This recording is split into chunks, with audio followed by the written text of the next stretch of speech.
So, hello everyone. Thumbs up if you can hear me. Please and thank you.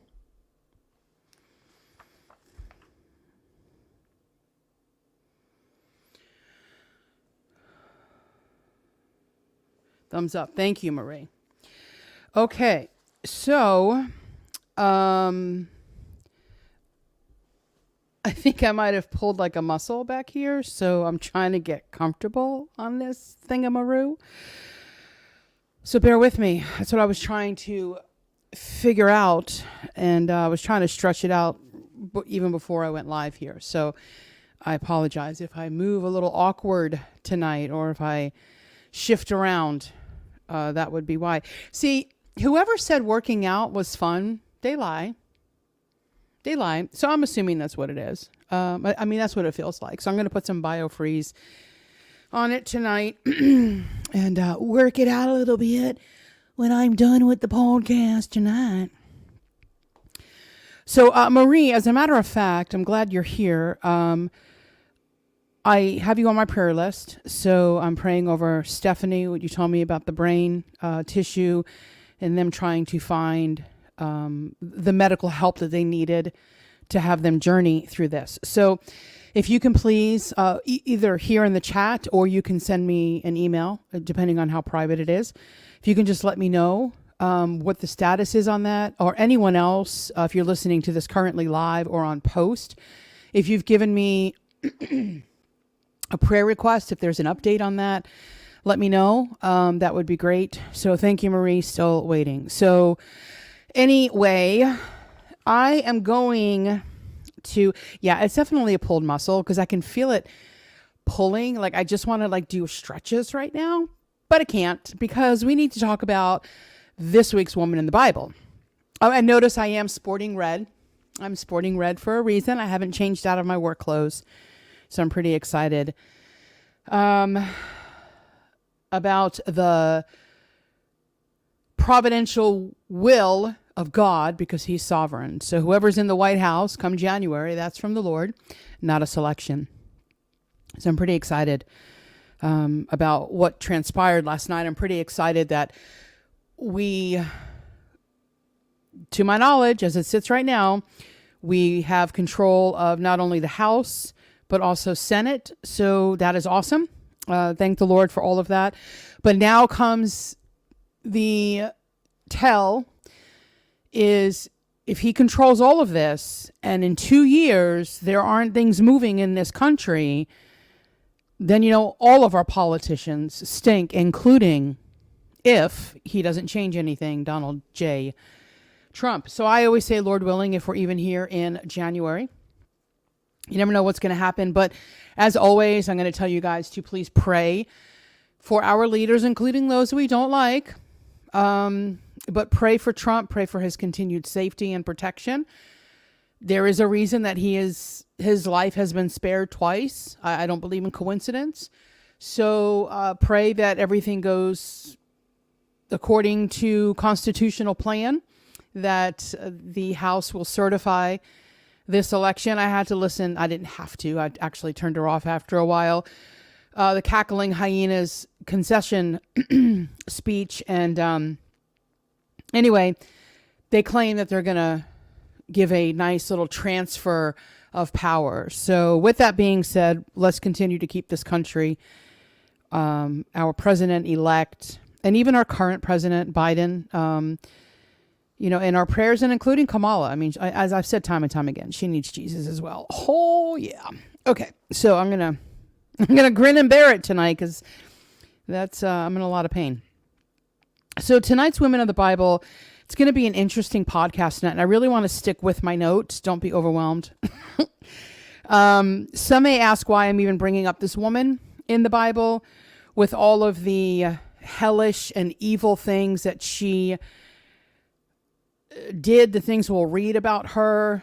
So due to the nature of a lot of our false teachers today, including women, I felt the need to discuss Jezebel, not just for that, but also because of what I firmly believe is part of this religious system that's going to come on the whole world after we're raptured, but mainly Israel. So I'm going to say it at the end again for those who tune in or whatever late.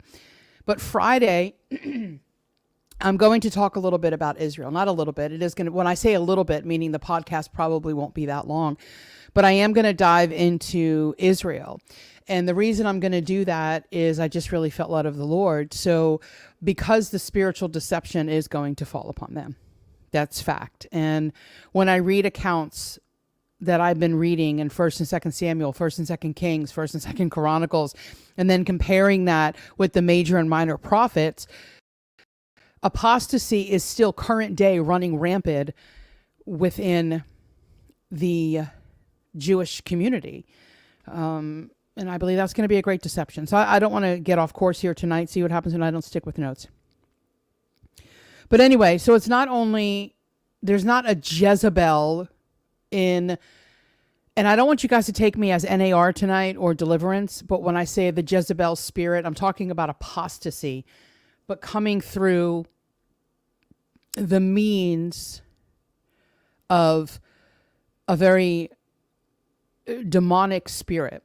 So please let me know if my mic is hot or too loud. I'm looking at my little green thing over here and it looks okay, but when I raise my voice, it goes up. So I might have to move the mic away. But anyway, but not only in our unbelieving world is this spirit of Jezebel around, but also into our churches. And she's infiltrated our churches. And there's two names that we run across that we don't really hear people naming their children. And that's Jezebel and Judas. So even those who don't believe in the Bible or in God, something is there. I mean, I would never name my child Jezebel. And I would probably never name my child Judas. Now, I understand Judah, it is close to Judas, right? But not many people are naming their kids Jezebel. I don't know. It's just kind of a stigma on their name. But anyway, so Jezebel is a history lesson in the Bible.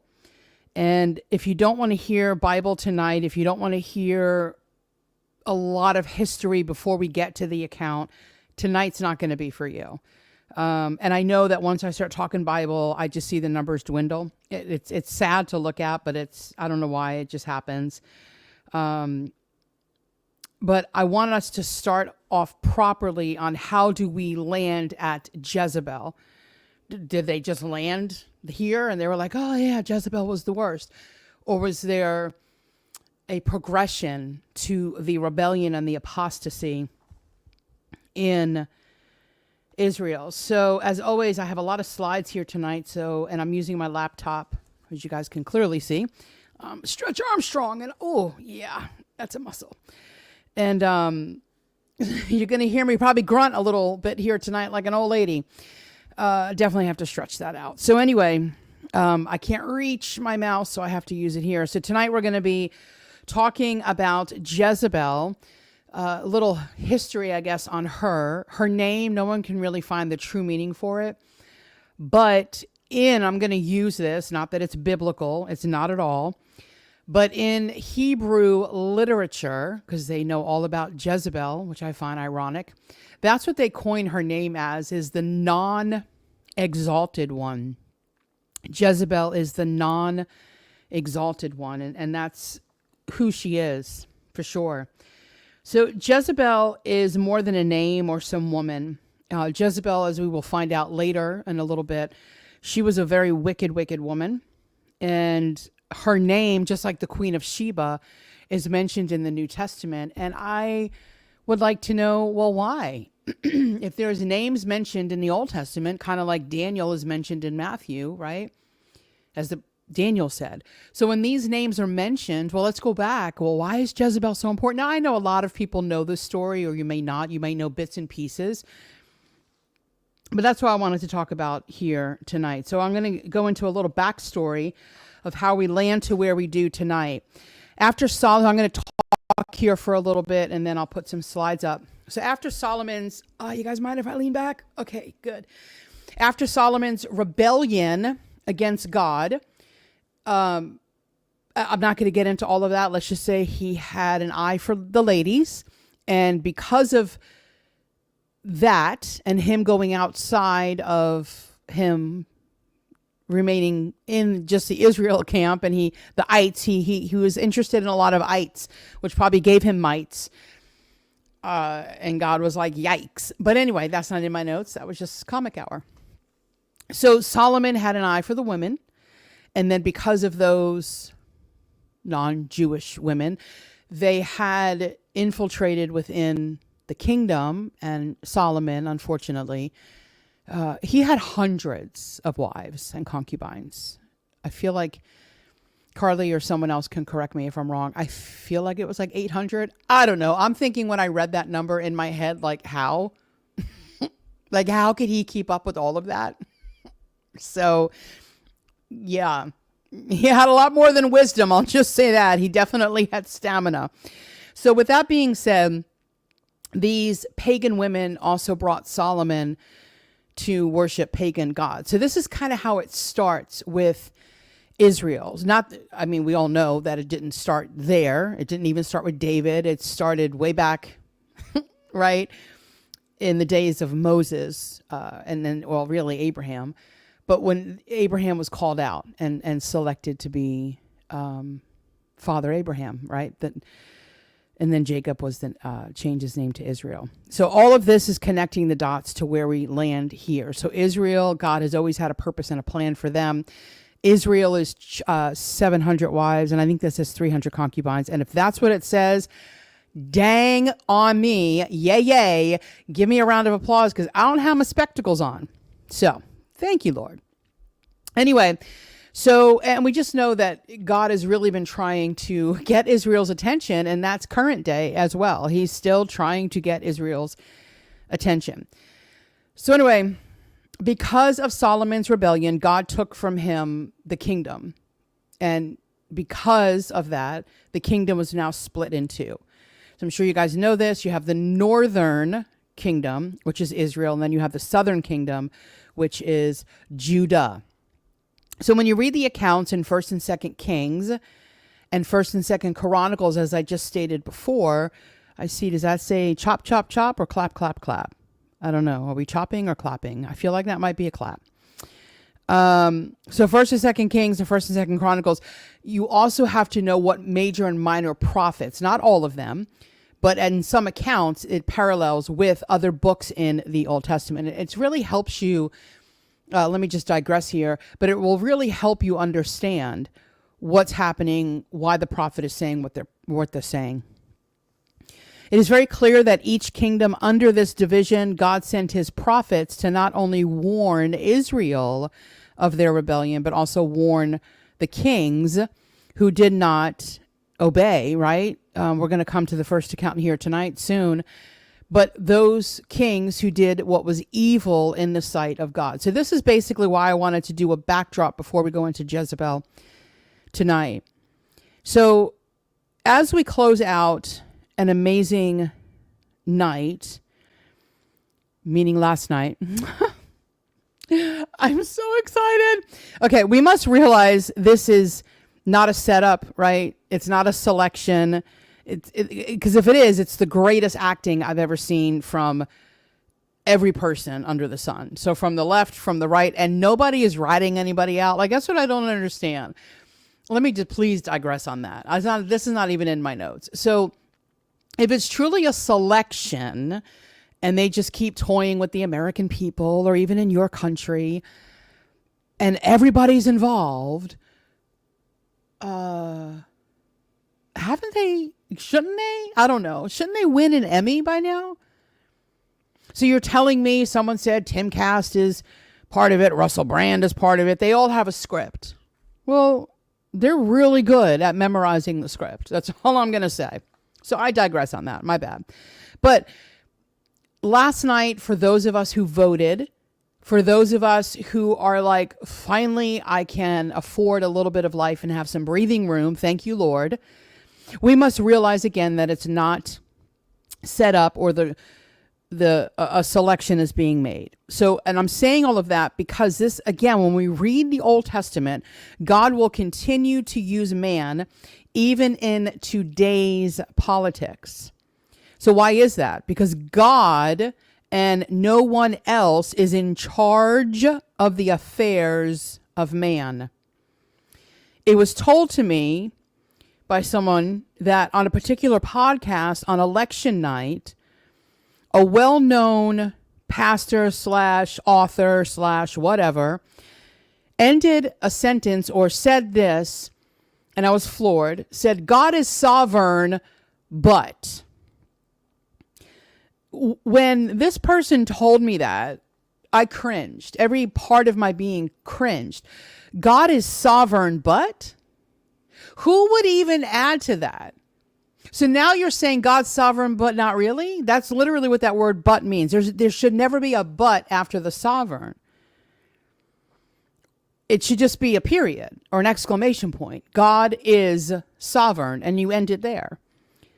So in this case, that's why I'm bringing this up. It leads me to the two paradigms that we live in our world, okay? So, oh gosh.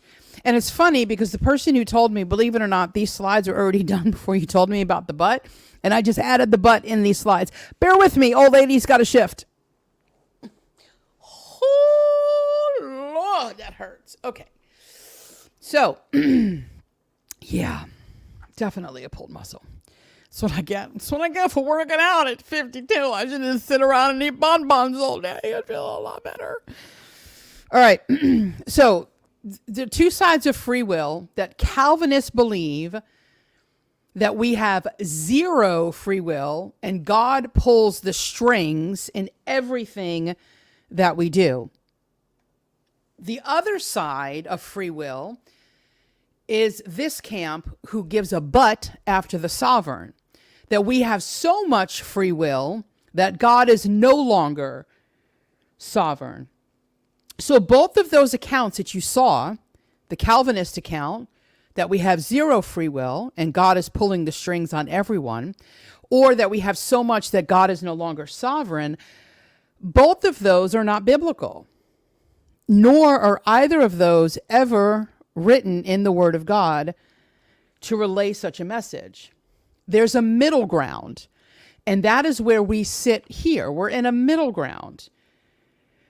And when I come to these passages like I do tonight, reading the Old Testament, all you see is God using man, not telling an angel to go down and speak to them and force something upon them, or to say, they're doing what down there?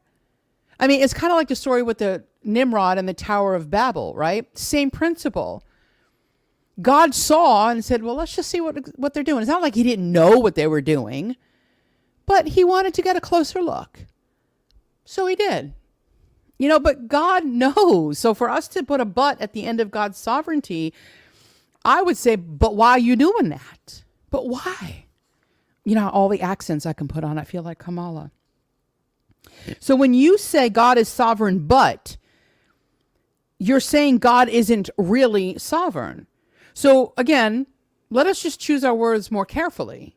I know you guys would never watch this podcast, or someone might share it to them. I don't care. But so if you come back and you listen, that's all I'm saying is choose your words carefully. Never put a but at the end of God's sovereignty. I wouldn't want to be in your shoes. I'll just say that. So allow me to read this, please, because it's very important to how we get to Jezebel tonight.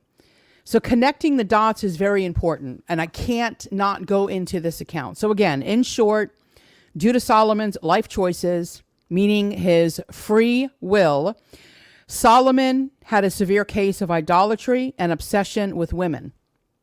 So due to this, let me remove that. The Lord said, so the Lord said to Solomon. So why would he have to speak to Solomon if he didn't give Solomon free will to do it? Because you have done this and you have not kept my covenant and my statutes, which I have commanded you, I will surely tear the kingdom from you and will give it to your servant. Nevertheless, I will not do it in your days for the sake of your father David, but I will tear it out of your hand of your son. However, I will not tear it away. I will not tear away all the kingdom. This is very important here. But I will give one tribe to your son for the sake of my servant David and for the sake of Jerusalem, which I have chosen. So God said what to Solomon? God said to Solomon, very simple, very clearly, which shows free will, because you have done this. Meaning Solomon had free will. He willingly did not keep what God commanded him to keep. Therefore, the consequences of him rebelling was that the kingdom would be torn. So hear me on this. The Lord, not Satan, the Lord began to raise up adversaries against Solomon. The plan could not be changed because we know God changes not. And God alone is in charge of everything. So let's go through this really quick. The first adversary that came Solomon's way was Hadad from Edom. The second one was Rezon. And then the third one, of which we're going to sit in here for just a moment, is Jeroboam the first, because there is a second king as well. So God sent adversaries against Solomon. Now, Jeroboam the first was a servant of King Solomon. He was a valiant warrior who was appointed over the forced labor. The reason he got that appointment is during a construction of, where was it? I don't know where. Due to a wall on the city of David. Solomon saw the work that he did, and he was like, oh, thumbs up to this guy, and then said, okay, I'm going to make you charge of all of this. So anyway, Jeroboam rebelled against the king. Well, I'll be. So that we find in verse 27. So again, some of this stuff I'm not going to read tonight. In verses 29 through 33, we read about Jeroboam entering or encountering a prophet named Ahijah, not Elisha. Ahijah told Jeroboam that he, meaning Jeroboam, so Jeroboam would have 10 tribes to govern over. He also told Jeroboam that because of God's promise for the sake of Jerusalem, which is where? In Judah, God will give Solomon one tribe. Hence why it's called Judah and one is called Israel. But to Jeroboam, God was giving 10. I wanted to set that stage really quick and put that in there so you guys would understand why that was there. So just like we see today, I'm going to skip over that passage there. But just as we see today, it's not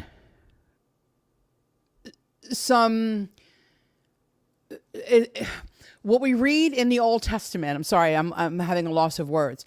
What we read in the Old Testament is no different than what we're seeing in our world today, in our political world today. Adversaries were raised up. Who raised them up? God did. For what purpose? To bring Solomon, to divide the kingdom. Hear me on this tonight, please. And then at that point, if you continue to read the account in 1 Kings 11:33 through 37, which I forewent reading, then we read about an assassination, can't make this stuff up, plot that was developing on Solomon's part when he heard about what Jeroboam was ready to do. I don't know. I feel like I was just reading a story from what we're hearing about today in politics since 2016. So again, it never changes. God is the one who selects.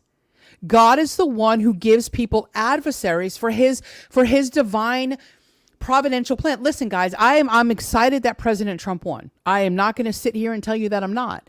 However, without getting into another podcast, and maybe I'll do that in a week or two, I believe this is all very prophetic in some really strange way for me. As I've said time and time again, I don't believe the Antichrist is going to rise on the wings of tyranny. I don't see it. It's the second half. Absolutely. Everything changes. He's no longer tyrannical. He's just a demon. But that first half, he rides on the wings of diplomacy. Nobody knows who he is. The Republican Party is not as, say, conservative as they used to be. Their morals are kind of shifting. And then you got the left that's so far wackadoo on this side that they just want to murder babies up until they're born. And they want little 5-year-olds to become boys and girls and give them horror. I mean, do you see what I'm saying? We are just, where's that middle ground? So there's coming a day, which I believe that someone's going to walk into that middle ground. So hear me when I say this. God appoints kings and he takes them down. I understand in the context of today, it says kings. I still believe it's presidents or prime ministers or queens, kings. There's literally kings still in monarchs. But in 2016, or even let's go back to 2008. Let's just start back in 2001. I mean, we can go back president after president after president, and you can see God's hand in each leader. You could see it in Bush when 9/11 happened. You can see it in Obama the first year. I mean, he convinced almost my mom to vote for him because he was so charismatic. I'll tell you this much, y'all. I was backslidden. I was like, something's wrong with that dude. That was Jesus in me, but I'm telling you, I knew something was off of the rock. So the first 4 years, everything was fine. And then all of a sudden, the last 4 years, all of his true colors shown. Then we move into the President Trump from that time, 2016 until current. We see how God used, and I was telling Carly this as a matter of fact. So I'm shifting. It starts to hurt and I got to move. Okay. So people were calling out President Trump with the Abraham Accords over what he did, dividing Israel. And I had mentioned this point back then, and everyone told me to be quiet because of who the pastor was, J.D. Farag. And I won't even go there with him, but I found him a little bit lunatic during 2020. He became really wackadoo, if you want my honest opinion. There goes 20 more subscribers, Bonita. But anyway, so he started just Trump bashing. Like every Sunday, he would just Trump bash. And I would comment, and I would ask people, are you not holding the Jack Hibbs, the Greg Laurie's, the Franklin Grahams accountable for not telling Trump that, hey, bud, you shouldn't do that? You are putting the blame on an unbeliever as if he should know what the Bible says. I'm going to be honest on that, y'all. I've always felt that way. I just didn't come up with it when I told Carly that. I've always felt that way. But yet, people like JD kept beating this horn as if Trump was this bad person because he didn't know what the Bible said. Well, of course he doesn't know what the Bible says. He's a lost person. How is he supposed to know not to divide Israel? But again, I'm not kidding you guys, you had Jack Hibbs, Franklin Graham, I'm going to say the most, I guess, biblically sound, and then Greg Laurie, 3 evangelicals on his team that never warned him or told him, hey, you really shouldn't do that. But we want to sit back and we want to put the blame on Trump. So my point is, God used Trump in that time frame for what? What was the purpose? Not to make America great again, but where is his attention going to be once we're out of here, y'all? It's not going to be in America. It's not even going to be with Gentiles. It is going to be with Israel, with the Jewish people. I don't know what God is doing. So when Trump did all of that with Israel, God's providential plan and work. Why we had Biden? Maybe it was to weaken America. Maybe, I don't know. I'm not God. So why am I going to sit back and figure it out? Maybe he was testing the remnant here in America to say, will you rely on me when things get tough? Will you still trust me when you have to spend $6 on a loaf of bread? Will you still trust me when cost of living goes up, but your wages stay the same? I don't know. And now we have another reprieve, Lord willing, come January. Is this a big plan that God is working for Israel? I don't know. But again, this is why I say what I do on this channel. God is always in control. I know I digress, and that's so not in my notes. That's why I keep my notes right in front of me, y'all. Just tell me to keep my notes in front of me. So anyway, moving back, we have now this assassination attempt. Solomon wants to assassinate Jeroboam. Jeroboam is getting greedy because he's like, I just don't want 10 kingdoms. I want all the kingdoms. What are you talking about? So now you have politics coming in and two Jewish men, kings, battling one another. And God, because he made a promise, is always going to keep his word. So the plot, hear me on this, the plot failed. I wish I had like a ding, ding, ding, ding, something. Read the account again in 1 Kings. Just read the account in 1 Kings when Solomon was told by God what was going to happen. And then you compare it to our politics today, and you tell me if it's Luciferians, if it's a selection, if it's whomever. No, it's God directing man for what? God's providential plan. So in that story, in that account, right off the bat, we see the struggle between ultimate power. Now it continues with Rehoboam and Jeroboam. So what I also found very fascinating is so Rehoboam, just so we know, context here, is Solomon's son. Okay. He was ready to get the kingdom, and now Jeroboam and Rehoboam are fighting because Jeroboam's like, I don't want 10. I want it all. But the yoke, again, you can't make this stuff up, that Solomon was talking about, that was actually referring to high taxes. So Jeroboam would be the one to make a plea to Rehoboam to lower taxes. How can you not read the Bible and be like, Lord, I love you? Like, you just prove everybody wrong, and I love it. Are those ideas still not floating around today? Of course they are. Politicians are just not as honest as Rehoboam was. He was like, I'm not listening to anyone. I'm going to ignore counsel of the wise. And he told the people, I will make your burden even harder than my father did. So 1 Kings 12:15. So the king, that's Rehoboam, Solomon's son, did not listen to the people, for it was a turn of events from who? From Satan. Oh, from the Luciferians. I'm sorry, I must have missed that. From selection. Yep. No, it was a turn of events from the Lord. That who might establish his word? The Luciferians, Nancy Pelosi, the people? No, that God might establish his word, which the Lord spoke through Ahijah, the Shilonite, to Jeroboam. I took that off the screen. The son of Nebat. So whose plan was it? It was God's plan. God wasn't confused. It was the turn of events. God was using who? Man to do it. So allow me to also say this. We have to realize it is God's plan even today. That his focus is Israel, y'all. Listen, again, I am so excited about the results last night. I'm beyond excited. Hence the reason, again, I'm wearing red. But God's focus is not America. I don't know why even in these prophecy circles, people don't realize that. America is just a nation. It's Israel. And I prepared all of these notes, just so you know, before election night.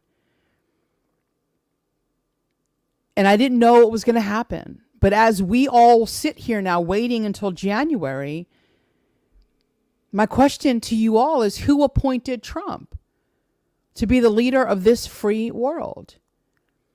Who did God use for that to happen? I mean, I probably can't say that word. I was going to say the M word, M-U-R. He cremated her. He decimated her. He embarrassed her. He not only got all the electoral votes, not all, but most, But he also won the popular vote.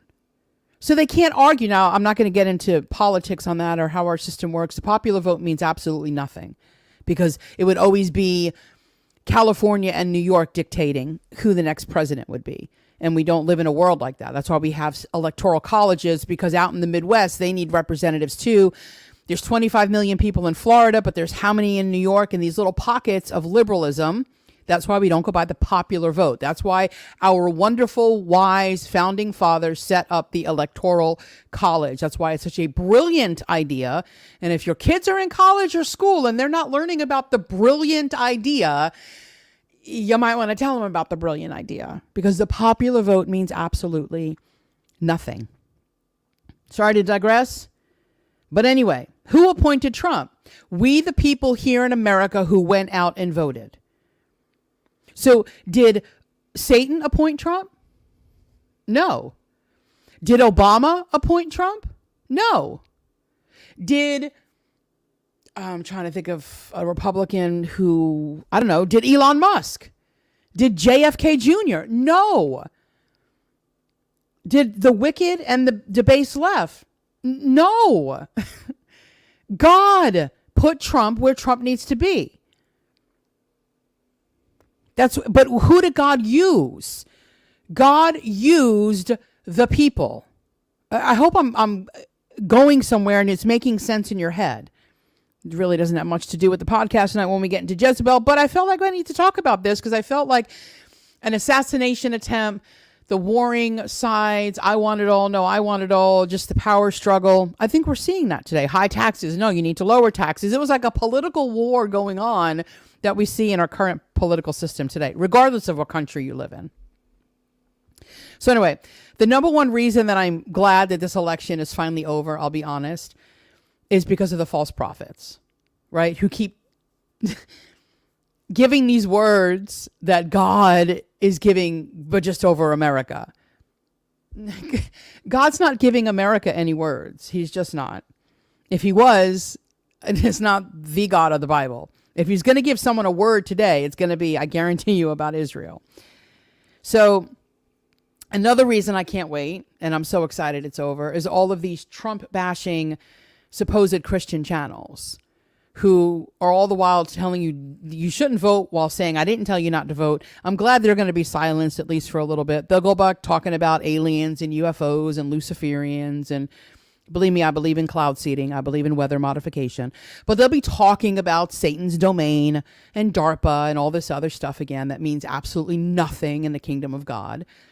And I'm going to sit here on this channel, continue to lose subscribers, and continue to talk about biblical things that will bring someone to the foot of the cross. Anyway, these fake prophets today, as we know, they never speak on behalf of Yahweh. No matter what you may think, I know hopefully the people listening to this live, you know that they're fake. But if you are in the chat or watching it live and you don't know, they are fake. Many think that what they say, oh, God's divine plan is going to come to pass for America. No, because the moment the church is out of here, God's focus is not on America. He's not going to be like, oh, man, look at these people who left America. You know, hold on, Jesus. Come back up because America is going to be in shambles. He can care less about America, y'all. He can care less about America. His focus is Israel. But that's right. He's giving a word to these fake prophets over a nation that's not the apple of his eye. Okay, I might have missed that verse too. Anyway, moving on. So these kingdoms went back and forth for centuries. And why was this? Because they never turned back to God. And we'll see here shortly that the 20 kings that ruled over the northern kingdom, all 20 did what was evil in the sight of the Lord. And even though Jeroboam was evil and disobeyed a direct command from God, Jeroboam was the first, and this is where we're going to lead into tonight. Just took me an hour. Jeroboam was the first to now lead the people of Israel, the northern kingdom, into massive apostasy. They had now gotten used to a spiritual deception. Again, currently what we read or didn't read, or you should read, the political upheaval is happening today. The second thing that we read in the account of First Kings and Second Kings, First, Second Chronicles, and the minor and major prophets is the apostasy, the worshiping of false gods, the desecrating of holy sites, the misuse of priests. It only is going to get worse. So we're in an apostate state today, and that's why I feel like this account is so important. So this is what Jeroboam did. Sorry. When I pull forward, my muscle pulls. So Jeroboam, first he erected 2 golden calves. Then, after that, he erected new places of worship. And then finally, he used non-Levitical priests. I said and finally, but there's a fourth one. The fourth one is he made new feasts. This entire account, again, is found in 1 Kings chapter 12, what you see on the screen, verses 25 through 33. And I wanted to read it, but it would just take too much time, and we have a lot more to dive into tonight. Now, let me explain why I wanted to talk about all of that first. We will see this pattern continue with the northern and southern kingdoms until they were completely destroyed. Now, yes, did God tell Solomon that that kingdom wouldn't be broken? Yes, but the kingdoms were split. And then we all know what happens in the Bible and how it's not there today, and that's why they're waiting on their Messiah. So, but God has brought them back to the land. So God does chasten those that he loves, and I hope we understand that as well. If he's not chastening you, if he's not disciplining you, something is wrong. The alarming rule of evil kings versus good is very telling. The apostasy, the idolatry, the open rebellion against God is evident in all of these accounts. And it should be a glaring message being preached today, and it's not. Apostasy in an all-out demonic scale is coming, and yet the pulpits, these YouTube channels, and many others are still silent. See, this topic, guys, I'm being honest, right? It doesn't garner subscribers for me. It doesn't garner thousands of views. It doesn't garner book sales. I guarantee you my book is not going to be flying off shelves. It doesn't garner me popularity. It doesn't garner me money. But yet it's such an important message that I don't care about all of that. But unfortunately, some of these channels must care about that because they never talk about it. And again, I've said this time and time again, they should, because there's going to be many professing Christians left behind. Remember, it's very clear in the Word of God, y'all. 2 people looking exactly alike, sounding alike, talking alike, acting alike, praying alike, reading the Bible alike, going to Bible studies, joining us in these chats. But there's many of them, when the separation comes, they will be left behind. So that's why I wanted to talk about all of that first before we landed in the account of Jezebel tonight. And just to piggyback off of Friday's episode, we unfortunately in the church are still bowing down to the apostate culture. So I just wanted to show this on the screen really quick. I don't know if you guys can see all of that. But these are the kings. I'm not going to read them all. You can see the list of kings that were in the southern kingdom. And then you'll see highlighted next to some of those kings. I don't know if you guys want to take a screenshot of that. That might be helpful in studying the Old Testament. But so you'll see the list of kings. And then next to some of their names, you're going to see Obadiah. You'll see Joel, Micah, Isaiah. So if you take a screenshot, now if you're reading about Jehoram and then you read the book of Obadiah, it'll compare to that. Right? and then the others, Joash and Jotham, Ahaz. So that might help you there. If you want to take a screenshot, like I said, I'll leave it up for a little bit longer. I'll count to, can I stretch? Can I stretch my old lady? Oh, I wish I could mute my mic. Hold on, peeps. Oh, I can't wait. That's going to feel really good when I'm done and I stretch. Okay, so now what did I do? Let's get to the northern kingdom. And these were all of the kings. Remember, not one of them, not one of those 20 did good, what was in the sight of the Lord. But notice the difference in the northern kingdom. The only two prophets which don't have a book would be Elijah and Elisha. It is Judah, and that to me is very telling about God's prophets. Elijah and Elisha, without getting into all of those accounts tonight, because we can't, we're only going to get into Ahab, but the rest of them were regarding apostasy and what they were doing. So when will Israel see this type of apostasy again? When the false prophet arises. And the unfortunate thing, and again, the reason I toot the horn that I do here on Life Clips, because so many other people are silent when they shouldn't be, it's going to happen when the rapture happens. And I get there because I say this, after 9/11, churches were flooded. This country, people flocked the church. They flocked the church because they wanted answers from a higher power. They were seeking an answer from a God.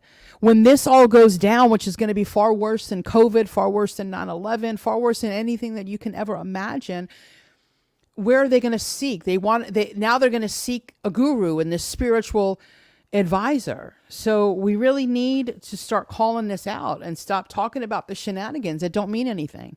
Because again, there's going to be fake Christians left behind.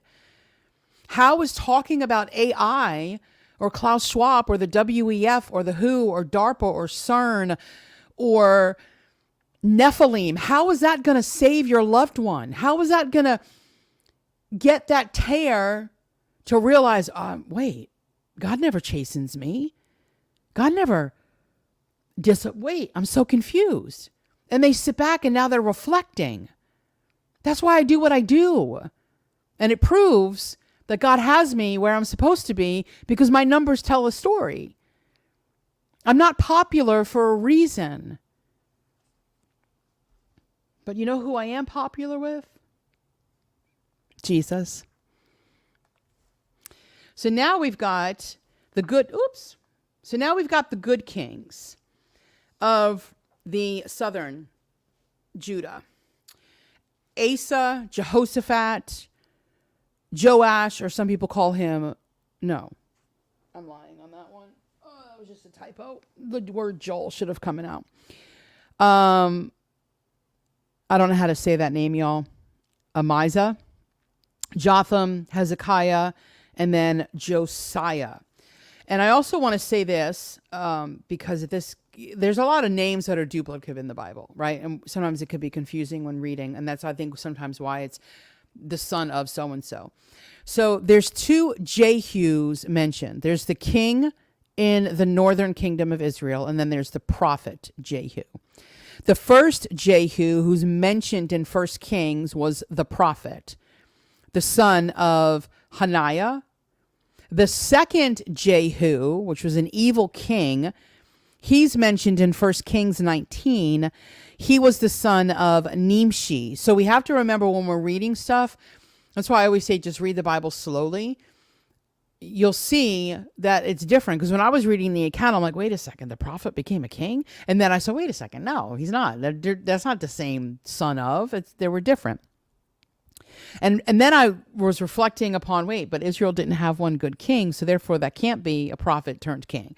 And then I dove deeper and I was like, because it's not the same Jehu. Anyway, in tonight's account, we're going to learn about Elijah and Elisha, since they are important to this entire account. More so Elijah than Elisha, because my notes got too long. So we're just going to talk about Shah for a moment. Tonight, we're going to be reading the following passages. Not all of them, but most of them. 1 Kings 16, 29 through 33, through chapter 19. Oh, gosh. Sorry, guys. Sorry. So 1 Kings 16, I digressed there because of the little stretch. Chapter 16, then we're going to read chapters 19, and then 2 Kings 9. And I really want us to sit here because I want to give a lot of context to what's happening. We're going to be diving in now. Sorry, it took me an hour to get there. Oh, Lord. To see what happens is, so y'all know, because I have the screen, when I turn this way, right here, it'll pull right here on the side. My shirt is like 20 times bigger than me, but it'll pull like right here on the side. So I know I have a pulled muscle. So when I move or I shift, it's just pulling that muscle. I feel like I'm 90 right now, but I am drinking some really good tea. Can I digress? I told Carly about this recipe. It's so easy and simple. My fingers are still orange from it, but it's worth it to use fresh instead of the powdered. You want to grind up a tablespoon of ginger, and then you want to grind up a tablespoon of turmeric.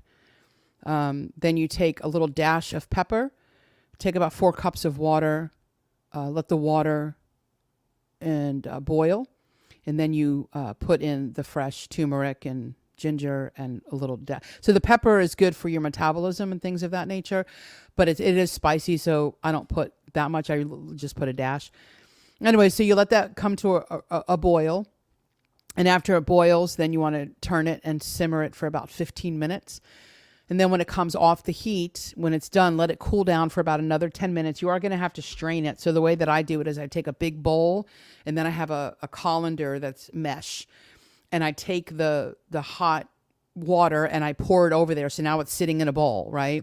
And then I take that bowl and I pour it into a measuring cup. And I have these cute little, I don't think I sent you that photo, did I, Carly? I have these cute little mason jars that can hold like about 8 ounces of it. So I just put the tea in there. They're mason jars. I just said that. Anyway, so then I put the leftovers in my fridge. But what you can do is when you're done brewing it and it cools down enough, you can put a little lemon at the bottom and also a little touch of honey. I just do honey on mine. But that's what this is. This is literally turmeric, ginger, the pepper. See, I only have a dash and it's still spicy, plus it affects my rosacea. Anyway, I hate when people drink, when you probably can hear that in the mic. So, but it's really, really good. But that pepper does give it a kick. So I'm like drinking it. I'm thinking, should I put the turmeric on my backside here? What do you think? I hope my BioFreeze works. I feel like I'm 90 right now. I really do. I tried to stretch, but I knew I had to do the podcast. So I said, well, it's just going to have to work. So you're going to hear a lot of grunting tonight. Okay. Yeah. Let's get into our account tonight because this is pretty long. 1 Kings 16, 29 through 34. Now Ahab, the son of Omri, became king over Israel in the 38th year of Asa, king of Judah. And Ahab, the son of Omri, reigned over Israel and Samaria 22 years. Ahab, the son of Omri, did evil in the sight of the Lord more than all who were before him. Circle that if you have your Bible open. It came about as though it had been a trivial thing for him to walk in the sins of Jehoram, the son of Nebat, that he married Jezebel, the daughter of Ethbaal, king of the Sidonians, and went to serve Baal and worshipped him. So he erected an altar for Baal in the house of Baal, which he built in Samaria. Ahab also made the Asherah. And we're going to get into this here momentarily. Thus Ahab did more to provoke the Lord God of Israel than all the kings of Israel who were before him. Oh, gosh. Okay. So, Elisha, let me give you the 1 Kings 17 backdrop as I try to get comfortable again. Sorry, you guys bearing with me tonight? I'm sorry. I'm just so out of tune right now. So much pain. Hold on. I don't, because every time I move forward, it hurts. So I'm gonna stand up for a momento. And I'm gonna try to I'm so glad you guys put up with me. See why many people don't. Okay. So that way if I lean forward. Okay, there was. I'm trying to where I don't have to lean on it so much. Anyway, Elijah, 1 Kings 17 backdrop. So there's no rain, there's no dew on the ground during the time that he prophesied. This is very important. And during this famine, really, because the drought, the ravens brought Elijah food and drink while he was by the brook of Cherith, east of the Jordan. I don't, Cindy, not to digress here, I don't like massages. It's the weirdest thing. I don't like people who I don't know touching me. Due to no rain, the brook dried up and God told him to go elsewhere. So that alone is a huge nugget. Like, that is a Bible study within itself, but that's going to come at another time and maybe another podcast. Because we always feel like if something happens, we won't be affected by that, and we may not be, but God is always going to protect us through it.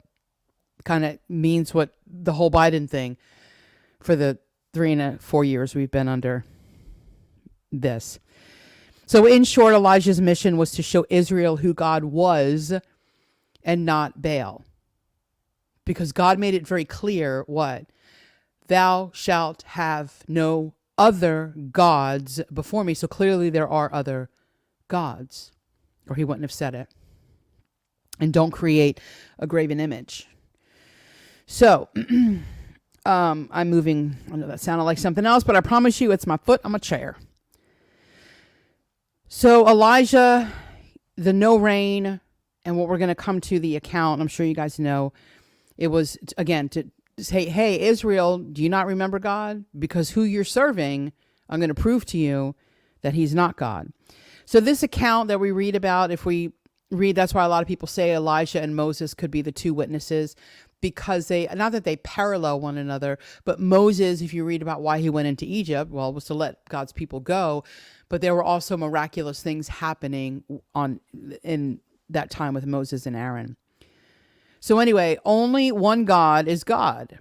And although Satan, I truly believe that, or his fallen angels, demons, they can give power to other gods, other demonic spirits. I absolutely believe that. But God will always win. I don't like when people say that. I forgot where I heard it, but someone said that Satan is God's enemy. No, he's not. Satan's our enemy. God doesn't have any enemies because he's God. Like, I know that's like teetering on Kim, that's just retarded. But Satan is not God's enemy because they're not equal. Satan is a fallen angel who's created. God will never have an enemy. That means if God has an enemy, that means that enemy can rise up against him and try to fight him. Well, that's impossible because it's never going to happen. So therefore, no, Satan is not God's enemy. But anyway, so God will overpower and show himself as the one true God, no matter what. So again, I just said before, there was drought-like conditions that fell upon Elijah as well, but God moved him from that brook because it dried up to now go to a home of a widow who would provide for him. In this account, we read about her son dying for some sort of iniquity that she may have committed, because that's what it says in this account, which I'm not going to read. Because she was like, well, wait a second, my son died. Is that because of some iniquity that I did? But with that being said, again, you can read the account. The son came back to life. And at that point, it was when the widow said, oh my gosh, he's really like, he speaks on behalf of the Lord. He truly is a man of God. So now we get to the account in 1 Kings 18.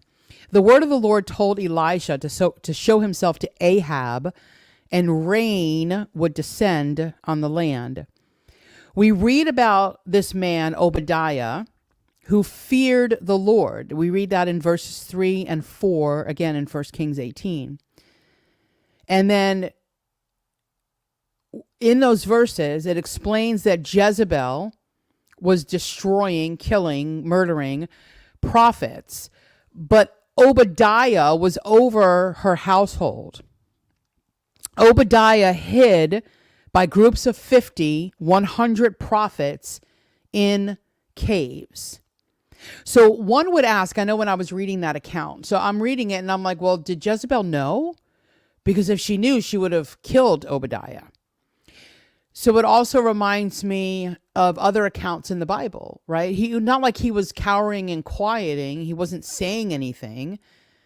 But there are times when our witness, so for instance, at work, I would love to witness to my coworkers, but I need a paycheck. But I also have to remember that sometimes being a silent witness and just showing Christ, they know that I'm different, I'm set apart.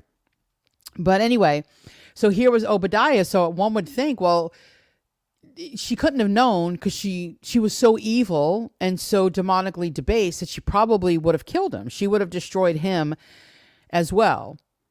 So again, here's God using someone in a demonic household for his protection over his prophet. So now the account is as follows. Elijah ran into Obadiah and asked Obadiah to, hey, tell Ahab that Elijah is here. So in case you don't understand where that comes into play, they were looking for Elijah. And then Obadiah was like, you want me to do what? Bro, do you want me to die? Like, you want me to say what to who? I'm hiding people right now. And now you want me to go and say, by the way, he is Elisha? Like, my head's going to be on a platter. But we know that Obadiah went, he met Ahab and told him to meet Elijah. And that account is here in 1 Kings 18, 17 through 18. When Ahab saw Elijah, Ahab said to him, is this you troubler of Israel? He said, I have not troubled Israel. So he, being Elisha, said, I have not troubled Israel, but you and your father's house have, because you have forsaken the commandments of the Lord and you have followed the Baals. Notice the plurality, more than one God. Now then, send and gather to me all Israel at Mount Carmel, together with 450 prophets of Baal. There's your false prophets, guys, okay? So you have false prophets of a false god, and 400 prophets of Asherah, that's more prophets of another false god. So a total of 850 false prophets who eat at Jezebel's table. So one thing that I love here when you're reading that account, I'll leave it up here for a little bit. I love Elijah's boldness to Ahab. Knowing, see guys, he's knowing at that moment that his wicked wife is killing the prophets. Elijah stood up against the culture of that kingdom. Elijah was like, listen, Ahab, I'm not the one causing trouble, bro. You are. That's literally what he's saying. And then he called out what he was doing because of his evil wife. They eat at your wife's table. So let me just go through this really quick. I'm sure some of you may or may not know, but I am going to quote this. So who is Baal? You might not know, you might have heard it. But again, I'm quoting this here from Howard. I can't read that. I don't have my readers on. Howard Vo, I think that says, from the Baker Encyclopedia of the Bible. Baal is the name of the most predominant Canaanite deity as the god of fertility in the Canaanite pantheon. Baal's sphere of influence included agriculture, animal husbandry, and human sexuality. Baal worship became prominent in the northern kingdom of Israel during the days of King Ahab, when he married Jezebel of Tyre. It later infiltrated the kingdom of Judah when Athaliah, daughter of Ahab and Jezebel, married King Jehoram of Judah. Places for worship of Baal were often on high places in the hills, consisting of an altar and a sacred tree, stone, or pillar. The predominantly urban Phoenicians built temples to Baal, while Athaliah was queen of Judah. Even Jerusalem had one. So in case you're wondering what some of these temples may have looked like, you can see here on the screen, this is what some of them look like back in the day during that time. I just found it interesting. And, since I am doing this book, I'm diving a lot into this history. So I wanted to put that quote in because as in Moses' day, these gods were worshipped by many people. So the Egyptians had all of these gods, and that's why God did certain plagues, the plagues of frogs, the plagues of this. God was like, oh, you want your fill? Here you go. And that's, again, why I do what I do here, because there's coming a day when the false prophet alongside the Antichrist are going to come, and this same grotesque apostasy is going to be rampant in Israel. Elijah, as with Moses, put a challenge out. Moses put the challenge out. Elijah put the challenge out. So Elijah said 450 prophets, so 850 prophets total who eat at your wife's table. So Asherah, as we mentioned her name before, and it's mentioned here again with the 400 prophets of Asherah, she is a goddess associated with Baal. And we saw this same God being mentioned in Judges chapter 3, verse 7. The sons of Israel did what was evil in the sight of the Lord and forgot the Lord their God and served the Baals and the Ashtaroth. So as you can see, guys, this goes way back with Israel. And I wanted to stop and pause here for just a moment and say that's why I'm doing this podcast tonight as I'm doing it. Because we have so much to glean from the Old Testament as to what's going to come in the future with the tribulation and the false prophet. And that's why I truly believe that this system, are they going to be Baals and Ashtaroths again? I don't know. I'm not going to be here. I'm not even going to assume to wonder what the temples are going to be erected or what's going to look like or who are they going to worship. Is it agriculture? We do know, I guarantee you it's some form of human sexuality again. I mean, our world is so sick and debased right now with all of that. But where is that going to be? It's not going to be set up here in America. It's going to be set up, I believe, in the city of Babylon. And then I truly believe that second half, that Babylon is now moving to Israel. So that's just my personal take on that. I wanted to set the stage here as to what was taking place, and that's why I was reading those previous verses. So verse 20, so Ahab sent a message among all the sons of Israel and brought the prophets together at Mount Carmel. Elijah came near to all the people and said, how long will you hesitate between two opinions? If the Lord is God, follow him. But if Baal, follow him. But the people did not answer him a word. Then Elijah said to the people, I alone am left, a prophet of the Lord, but Baal's prophets are 450 men. Apparently, I didn't put that verse up because it's not there. Yeah, no. Okay, that's the next verse. So I'm going to hide that for right now. So that's another bold statement from Elisha there, right? I think we would agree to that. So this hesitant between two opinions is the same terminology that we read about in James when he's talking about being double-minded. When he said there, how long are you going to hesitate between the two opinions? How long are you going to be double-minded? That's exactly what that means. You can look it up yourself. You can do the research yourself. I was shocked when I found that out. And the reason I got there and I was like, hesitate between two opinions. So I'm like, well, they're believing one thing, believing another. And then I deep dived and I was like, oh my gosh, that's that double-minded in all your ways. They were worshiping two gods. And we see this in Jewish culture today. Hence the reason God will come and deal with them. And that's why I'm beating the horn here. So let me do what I was supposed to do with the correct verse. Verse 23. Now let them give us 2 oxen and let them choose 1 oxen for themselves. So now Elijah is saying, okay, let's do this. I'm going to do this. Your gods are going to do that. And cut it up and place it on the wood and put no fire under it. And I will prepare another ox and lay it on the wood, and I will not put a fire under it. Elijah then ended with a statement that the people could not answer. So in this part we read, Elijah was telling them what to do. Right? He's saying, this is what you're going to do. Now when we get down to verse 25, Elisha says, sorry, wrong one. Elisha's like, so now you call on the name of your God, and I will call on the name of my God.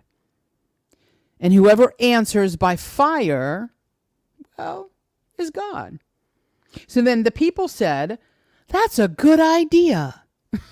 So Elijah said to the prophets of Baal, choose one ox for yourself and prepare it first, for you are many, and call on the name of your God to put fire under it. In verses 26 through 29, which I hope I have the right one, we'll read, we see this in our culture today. We see this like channels of Julie Green, Alan Didio, Troy Brewer, Bill Johnson, Heidi Baker, Paula White, and more. Yet I and others are simply asking them, if this is the God that you claim is doing all of these signs and wonders, let him show up. Yet their God never does. And if he did, don't you think our culture would be a lot different? How come they're not walking into St. Jude? Because their God will never show up. But my God has shown up. He has shown up with the healing of my gums. I'm sure he's shown up in a miraculous way in your life as well. That's how I know that he's God. I just apparently forgot all of these because that's not here either.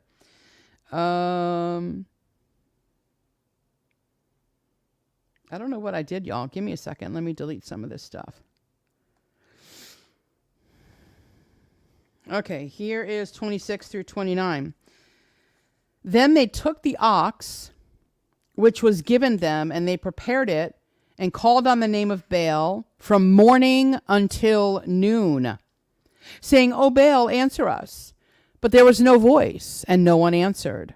And they leaped about the altar which they made. And it came about at noon that Elijah mocked them and said, call out with a loud voice, for he is good, for he is a God. Either he is occupied or gone aside, or he's on a journey, or perhaps he's asleep and needs to be awakened. I can hear the sarcasm, and people think that I'm rude. I'm in great company. So they cried with a loud voice and cut themselves according to their custom with swords and lances until the blood gushed out on them. When midday was past, they raved, hold that word in your head, until the time of the offering of the evening sacrifice. But there was no voice, no one answered, and no one paid attention. Well, why is that? Because there's no other God but our God. So now, give me a second. Okay. So that word raved, that's where we get a rave from, if you were younger and used to go to a rave. That's folks literally going crazy. They have lost their ever-loving minds because their God would not answer them. For 6 hours until morning until noon, they leaped about the altar. They were just running around like they're with their heads cut off. They were shouting, like whatever they were doing. I don't know. They were just jumping around for 6 hours, acting like a bunch of lunatics. And then finally they went mad because their God never answered them. I really don't know why I'm beyond in this. When I think about this account, I'm just always thinking about deliverance and NAR. And charismania. For hours, you see it. You can go to any church and watch it on YouTube. They cry out in this mantra-like thing with this Kundalini spirit, crying out to their gods, because they're not crying out to the God. I hope you guys understand that. And in the end, we see them when their gods aren't answering. That whatever spirit is now in them, that's when they begin the chanting and the falling back and the mantras and the writhing and just the whole atmosphere of the church changes. So that behavior is no different than what we read in that passage. But unfortunately, there's no Elijahs. I mean, that's why I do these RLEs. I'm not an Elijah by any means, but I'm okay to say, Well, perhaps, Alan Didio, your prophecy didn't come true because maybe your God is asleep. Maybe he gave you the wrong memo, Julie Green. Maybe your King Charles won't become king coronation thing. Maybe your God. Maybe he was going potty. I'm in good company. So when you want to come to my channels, that's why I keep the comments up, and you want to say the things that you say, okay, I'm good. Because your gods never answer you. But there's coming a day, and that's why I truly believe the two witnesses are Elijah and Moses, because if you think about it, let's put it in context of what we're reading here right now. The two witnesses have to come on the scene. I don't think right at the rapture, right? I don't think right even at the signing of the peace treaty, because their ministry is 3.5 years. It doesn't mean it has to happen as soon as the first half starts, right? It could start a year into it, as long as their ministry is 3.5 years. So it doesn't matter. But my point is, I personally believe it has to be a majority of the first half, just because of the false prophet. Of the Antichrist. But so just think about this scenario. Now you're in Jerusalem. That's where they're ministering. That's where they're doing their thing, telling these Israelites, stop bowing, stop worshiping these gods, whatever they're saying. They're shutting up the sky. They're doing signs and wonders on their own to prove to them, hey, you're worshiping all of these gods, but you're not worshiping the God of Israel. I just find it fascinating how these stories really correlate to what's going to happen. And yet again, YouTube channels, pulpits, it's silent about a massive spiritual apostasy that is coming. It's crazy. But anyway, so these people went crazy. And that word raved, just so you know, it's the same word that we read when you read the account of Saul. Remember when David was playing the harp? I'm stretching here, guys. Sorry. When David was playing the harp for Saul, and it said that Saul went crazy, it was the same word. That's raved is the same word used in that passage as well. So you serve evil spirits control you. A Christian can never be demonically possessed, right? They can be oppressed, and that's another podcast. But the unbeliever can most certainly be possessed. I hope that makes sense. So what did Elijah do? He began to test them. And I want to read this entire account. So I know that's kind of small. Hopefully you guys can see that. Then Elisha said to the people, come near to me. So all the people came near to him, and he repaired the altar of the Lord, which had been torn down. Elijah took 12 stones according to the number of the tribes of the sons of Jacob, to whom the word of the Lord had come, saying, Israel shall be your name. So with the stones he built an altar in the name of the Lord, and he made a trench around the altar, large enough to hold 2 measures of seed. Then he arranged the wood and cut the ox in pieces and laid it on the wood. And he said, fill 4 pitchers with water and pour it on the burnt offering and the wood. You notice what he's doing here, right? And he said, do it a second time. And they did it a second time. And he said, do it a third time. And they did it a third time. The water flowed around the altar, and he also filled the trench with water. He's doing this for what purpose? To prove who is the true God. At the time of the offering of the evening sacrifice, Elijah the prophet came near and said, O Lord, the God of Abraham, Isaac, and Israel, today let it be known that you are God in Israel, and that I am your servant, and I have done all of these things at your word. Answer me, O Lord, answer me, that this people may know that you, O Lord, are God, and that you have turned their heart back again. Then the fire of the Lord fell down and consumed the burnt offering and the wood and the stones and the dust, and licked up the water that was in the trench. When all the people saw it, they fell on their faces, and they said, the Lord, he is God, the Lord, he is God. Then Elijah said to them, seize the prophets of Baal. Do not let one of them escape. So they seized them, and Elijah brought them down to the brook Kishon and slew them there. So you might read that and be like, well, dang, that just took a turn. After all of that, Elisha was just like, kill them all. Well, why would he do that? Because verse 40 may seem a little aggressive. right? Seize the prophets. Do not let one of them escape. So they seized them, and Elijah brought them down to the brook of Kishon and slew them. Well, Elijah's not out of place because God gave a commandment to Moses in Deuteronomy 13:12-15. He said, if you hear in one of your cities, which the Lord your God is giving you to live in, anyone saying that someone worthless men have gone out from among you and seduced the inhabitants of their city, saying, let us go and serve other gods whom you have not known, then you shall investigate and search out and inquire thoroughly. If it is true in the matter established that this abomination has been done among you, you shall surely strike the inhabitants of that city with the edge of the sword, utterly destroying it and all that's in it, and its cattle with the edge of the sword. God means business. And I'll tell you this much, guys, because we're in the age of grace, that's why prophets are not being, false prophets, and these fake apostles are not being killed today. Because we live under the age of grace. I guarantee you, if God just killed one from a false prophecy coming in 2025, or at the end of 2024, whatever they said in the beginning of 24, didn't come to pass, I guarantee you, if God smited just one, I think all these YouTube channels would probably go away. They'd be like, oh, it's a good thing. Maybe they'll repent. But we know that when God shows up in the end, this will all happen again. And hence the reason I keep saying that Elijah and Moses, I'm leaning more towards that every day, that they are definitely the two witnesses. So in verse 41, Elijah told Ahab to fill up on food and drink. So get your belly full because the rain's about to come, meaning I'm done with y'all. My day of prophesying over you is over.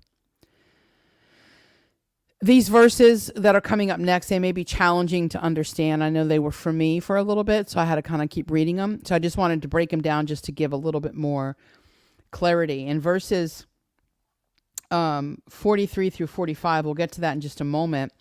So now, as I just said, Elijah is telling Ahab, go up and drink. You'll hear rain.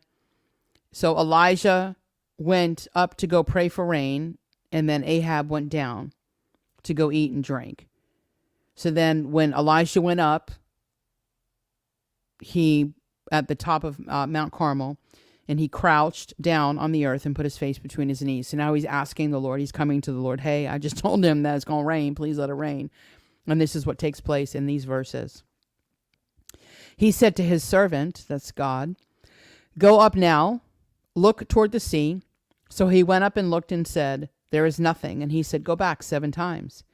It came about the 7th time, and then he said, behold, a cloud as small as a man's hand is coming up from the sea.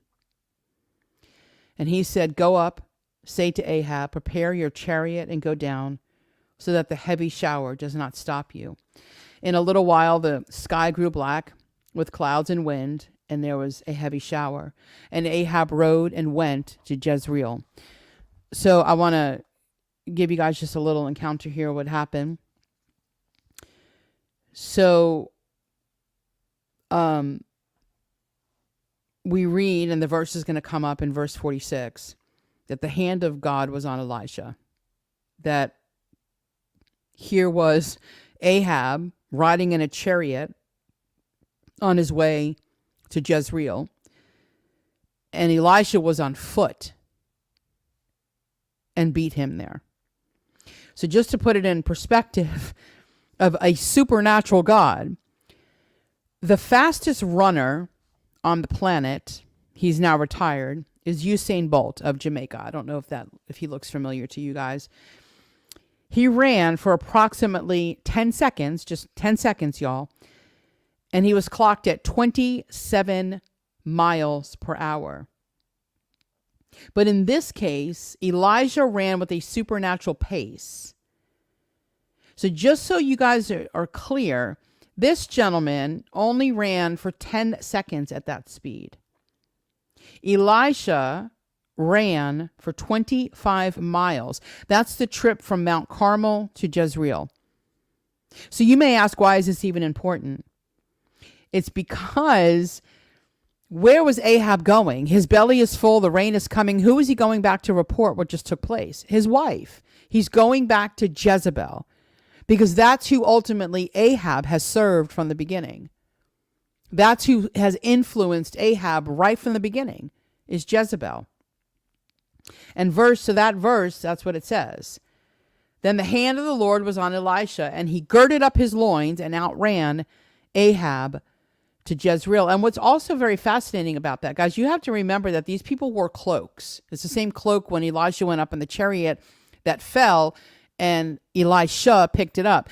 So a cloak, unlike Julie Green says, and they all think it's a mantle, and yes and no. So I don't want to go on that. That's another podcast. But can you imagine, ladies, let's just imagine us running down the street at 27 miles per hour in our bathrobes, like a long terry cloth bathrobe with a towel on our head. Like, that's crazy.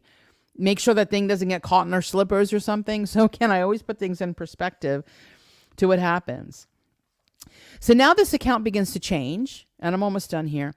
We see Elijah, right? He was once bold in the face of Ahab and, saying A, B, C, and D, and then he was mocking the prophets, and he just came off of a really cool supernatural experience, both with the fire coming down, the rain happening, and then literally running on foot to beat a chariot.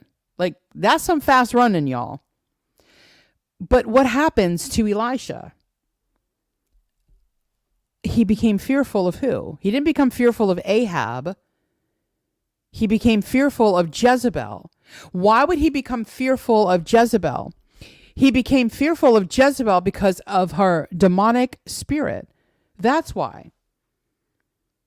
And Elisha understood the power, the demonic influence that was in Jezebel. This isn't some deliverance message. And this is what these people do. They ruin passages like this because they say, oh, you got the Jezebel spirit. You got the Python spirit. You got this spirit. They don't understand the account, just like they don't understand what oil means. They don't know what it means. And so when you get to these, you're thinking of these false teachers in your head saying, oh, maybe there is such thing as a Jezebel spirit. No. Elisha knew. How did Elisha know? Because he's a prophet of the Lord. It's kind of like us as believers when we get around someone who's an unbeliever. We can just feel the room, the atmosphere kind of change. Like, I don't want to say it gets dark and weighty and heavy, but there is a different type of ambiance with an unbeliever than if a believer was in the room. So let us read this account in 1 Kings 19. And it says, now Ahab told Jezebel all that Elijah had done and how he had killed all the prophets with the sword. Then Jezebel sent a messenger to Elijah saying, so may the gods do to me and even more, if I do not make your life as the life as one of them by tomorrow about this time. So technically she was giving him right there 24 hours. He knew he had 24 hours to live. So let me put this in perspective. I hate to bring myself into it. Let's just say I'm doing an RLE and Julie Green happened to reach out to me and her little demonic kind of, or let's just do a tie lock since I know her personally. So let's just say, I don't know. Same scenario. Greg Locke runs and says, Kim did an RLE about you pouring oil on your head and da da da da da. And she says, you got 24 hours to A, B, C, and D. But I knew she was demonic because she is demonic. What would I do in that case? Would I run? Would I be in fear? Would I cower? I don't know. I mean, I don't think I would, but I'm just saying, if it was a situation like this, none of us really know what we would do. So even though Elisha just came off of this supernatural God moment, he knew who she was. He knew what housed Jezebel. And to know that I have 24 hours to live. And it says here in verses 3-5, he was afraid. And he arose and ran for his life. And he came to Beersheba, which belongs to Judah. And he left his servant there, but he himself went a day's journey into the wilderness, and came and sat down under a juniper tree. And he requested for himself that he might die. So he's asking God, just take my life. That's depression, right? Let's just be real. I mean, if you want to die, you're sure as heck not in good spirits. And he said, Elijah, it is enough now, O Lord, take my life, for I am not better than my fathers. So that's just an exhaustion. Like if you think about it, like, Lord, I've had enough. I can't do this anymore. And how many times in our life do we say that? You know, because we are maybe witnessing to people or exposing darkness, exposing falsehoods where we get exhausted and we're like, that's it. I can't take this anymore, God. I can't take the A, B, C's, and D's, Just take my life. He lay down and slept under a juniper tree, and behold, there was an angel touching him, and he said to him, arise and eat. So let me fast forward to verses 6-9. This is where God provided for Elijah, and two things are ready to take place. So this is what I want us to get from what took place here with Elijah. First, God understands our fears in the face of a situation like this. He didn't leave Elijah. He didn't say, Elijah, get up. Dude, I just literally performed how many miracles? And you're sitting here laying on the ground? God never responded like that. God comforts him. But how is our behavior after God's comfort? Do we rise up with boldness because we know God has intervened, or do we cower and we say we don't care? So in 1 Kings 19, 9-17, then he came there to a cave and lodged there, and behold, the word of the Lord came to him and said to him, what are you doing here, Elijah? So this is now the conversation. It's going to be on the screen between Elijah and God. This is Elijah's response. I have been very zealous for the Lord, the God of hosts, for the sons of Israel have forsaken your covenant, torn down your altars, and killed your prophets with the sword, and I alone am left, and they seek my life to take it away. God said this, go forth and stand on the mountain before the Lord. And behold, the Lord is passing by. And a great, strong wind was rending the mountains and breaking in pieces the rocks before the Lord. I'm emphasizing things here, guys. But the Lord was not in the wind. And after the wind, an earthquake. But the Lord was not in the earthquake. After the earthquake, a fire. But the Lord not in the fire. And after the fire, a sound of a gentle blowing. So why I loved that, and I wanted to just really hone in on some of that. And there's so many nuggets, again, in those verses alone. But the charismatic NAR movement, that Jezebel spirit, how did God show up? Did he show up in a mighty wind? No. Did he show up with the earth shaking so violently it created an earthquake? No. Or with the best one that they always use, did he show up in fire, calling down some fire? Because every time fire comes down from heaven, it's not a joyful experience. No. God shows up in a gentle way, a comforting way. The sound of a gentle wind. That's how God comforts us. Being still and know that I am God. If we're not still, we're never going to know. When Elijah heard it, he wrapped his face in his mantle and went out and stood in the entrance of the cave. And behold, a voice came to him and said, what are you doing here, Elijah?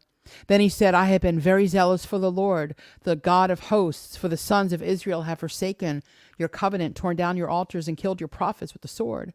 And I alone am left. They seek my life to take it away. The Lord said to him, go, return on your way to the wilderness of Damascus. When you have arrived, you shall anoint Hazael king over Aram, and Jehu the son of Nimshi you shall anoint king over Israel. And Elisha the son of Shaphat, and that other person, you shall anoint as prophet in your place.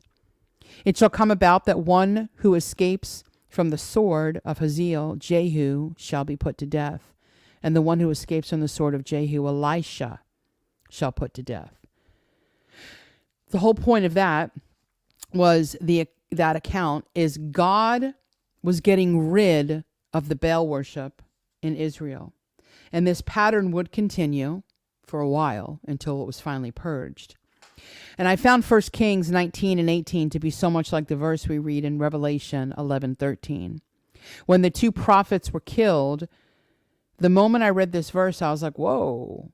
And we're going to get to why I'm woeing right now. I have just read that number before. I heard that number before. And I don't think it was just coincidence.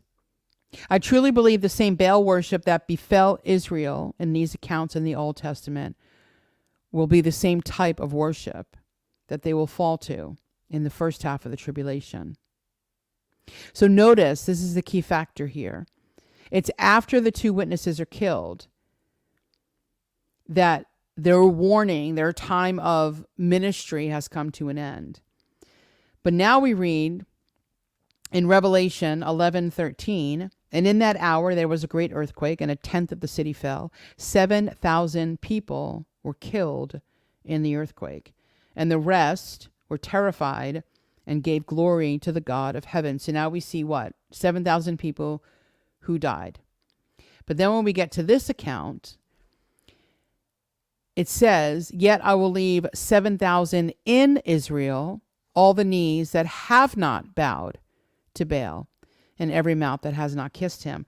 I found that very ironic. I still haven't wrapped my head around why it's there like that. But those numbers are very clear. So 7,000 live, 7,000 die. I don't know. I'm just going to leave it there. You can figure it out yourself. I just said that's just crazy that the same amount of people, one group died, one group survived. I don't know. Anyway, let's continue. We're almost done. 1 Kings 21, 25 through 29. Surely there was no one like Ahab who sold himself to do evil in the sight of the Lord, because Jezebel, his wife, she did what? She incited him. He acted very abominably in following idols, according to all the Amorites had done, whom the Lord cast out before the sons of Israel. Pause, I'm taking a sip.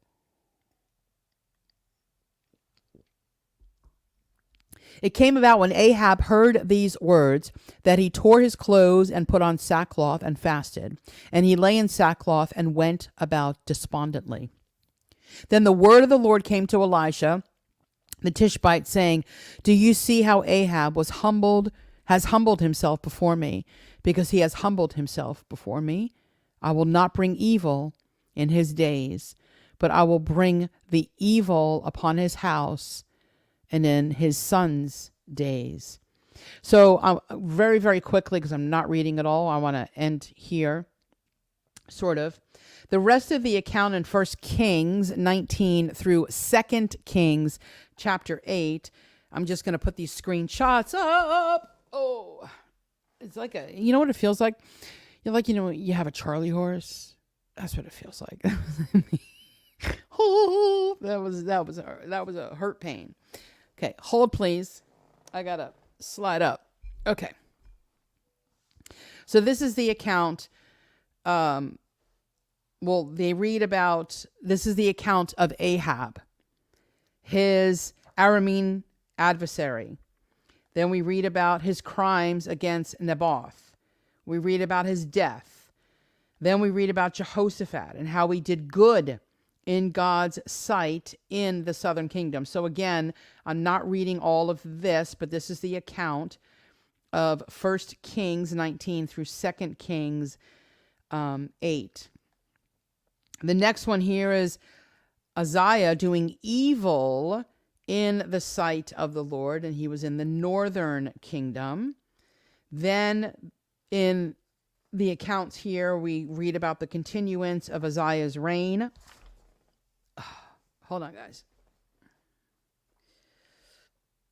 Then we read about Jehoram's evil reign. And then we read about Jehoram's evil reign, Ahijah's evil reign, the pattern going on, and then Jehu's evil reign. So really, things in Israel aren't looking too good once we get to 2 Kings chapter 9. So Jehu, sorry, my microphone moved. Jehu's evil reigns, just so you know, this account is very important because God was using Elijah and Elisha to warn against the apostasy here as well. So clearly, like I said, guys, this is the whole point of the story of Jezebel. It's not about some deliverance spirit. It's not about some NAR mantle with Elijah. It is about the apostasy that is going to come again on this planet that's already here. It's about Israel's apostasy, and God is trying to warn them. We always focus on the Antichrist, and I understand why. But just as the Bible is silent on the Antichrist, it is that much silent on the false prophet. But I'm telling you, there's a lot more information to glean from about false prophets and false gods than there is an Antichrist. Many NAR and deliverance teachers will use these passages because of the terminology being used. The words like cloak, mantle, oil. And the oil, unlike what Ty Locke did, was used as a coming. So when someone was anointed with oil, that's the coming of the Spirit of the Lord, so they were able to be king. So let me make this very clear. I know a lot of people think that Saul is in heaven. We have to understand that the Holy Spirit worked differently. The Holy Spirit in the Old Testament fell and then it was taken. The Holy Spirit today, once saved, always saved, is continually indwelling the believer. It doesn't ever leave the believer. That's why once we're saved, truly saved, it's always indwelling us. It doesn't ever leave us. I'm in the camp that when the tribulation begins, the same Holy Spirit and its functionality is going to be like it was in the Old Testament. How do I get there? The church is gone. The age of grace is over with. I hope that makes sense. So it's a dispensation that's repeated from the beginning. So when we read about that, when the Spirit of the Lord, right, when King Saul was anointed, he was anointed with oil because now the Spirit of the Lord was upon him. But what happened? The Spirit of the Lord left Saul. That's very vital to understand when you're reading the Old Testament. If you never see the Spirit of the Lord coming back on the person and you don't with Saul, you can't assume that Saul's in heaven because it's not the same as it is today. So anyway, Ty Locke, pouring olive oil over your head and running around your church, that's not what that means about oil. So the verses that I'm not reading in 1 Kings chapter 9 explain how Elisha anointed Jehu and told him why God had called him. So allow me to digress on this again. God called each king over the northern and southern kingdoms. Correct? Who called them? God did. So just to bring this all the way back to what I talked about an hour and 45 minutes ago. It's the same thing on our political system today. God is doing the calling through the use of man. And God is doing the calling and the moving on us because there are no prophets to move as they were moving back in that day. The purpose of Jehu was to destroy Ahab and his wicked wife, Jezebel. So God was literally using somebody else who was wicked, anointed by the Lord, to do what? To kill Ahab and Jezebel. The way that she would die is found in 1 Kings 21:23. Of Jezebel also has the Lord spoken, saying, the dogs will eat Jezebel in the district of Jezreel. Elisha told Ahab that God would destroy all of Ahab's lineage. That also came to pass as we read. Ahab's kingdom would suffer a violent ending. And this is what else I find politically fascinating. God raised up a coup. I think we saw a coup happen in America in 2020 when the election was stolen. Okay. And then we saw here in 2024 when Kamala was not even the one that the DNC selected. They just put her out front. Okay. But no, it doesn't happen. It does not happen. I don't understand. There's a whole new different way that God's doing things today. And he's using Satan. Said no sane person ever. 2 Kings 9:30-37. When Jehu came to Jezreel, Jezebel heard of it. And she painted her eyes and adorned her head and looked out the window. As Jehu entered the gate, she said, "It is well, Zimri, your master's murderer." The evil woman Jezebel is now getting what God said would come her way. Hear me on that, y'all. She heard her son died and now understood that it was her time to die as well. So what did she do in her demonic state? She put on some makeup and her finest clothes. Yet, which is fascinating, no one would even recognize her at the end. Then he lifted up his face to the window and said, "Who is on my side? Who?" So Jehu is asking, "Who is on my side? Who?" And 2 or 3 officials looked down at him. So clearly men that were working for Jezebel. And he said, "Throw her down." So they threw her down. And some of her blood was sprinkled on the wall and on the horses. And he trampled her underfoot. When he came in, he ate and drank. Which is like after just killing someone, you like, I'm hungry. Let me just go eat. Okay. And he said, "See now that this cursed woman and bury her, for she is a king's daughter." So he was trying to give her some respect. When they went back to go bury her, but they found nothing, hear this, nothing more than the skull and the feet and the palms of her hands.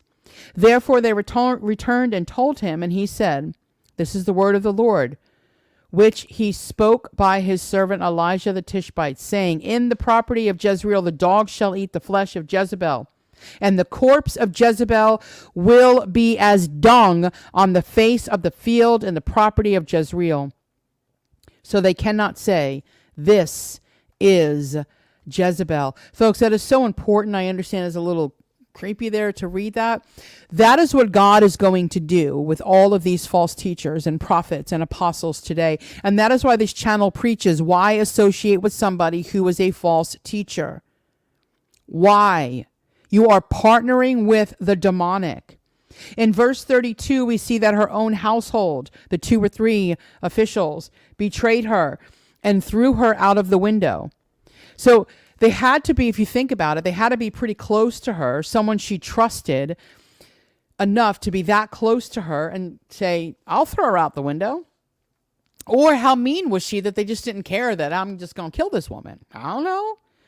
In 2 Kings chapter 10, we read how Jehu killed all of Ahab's heirs in both Samaria and Jezreel.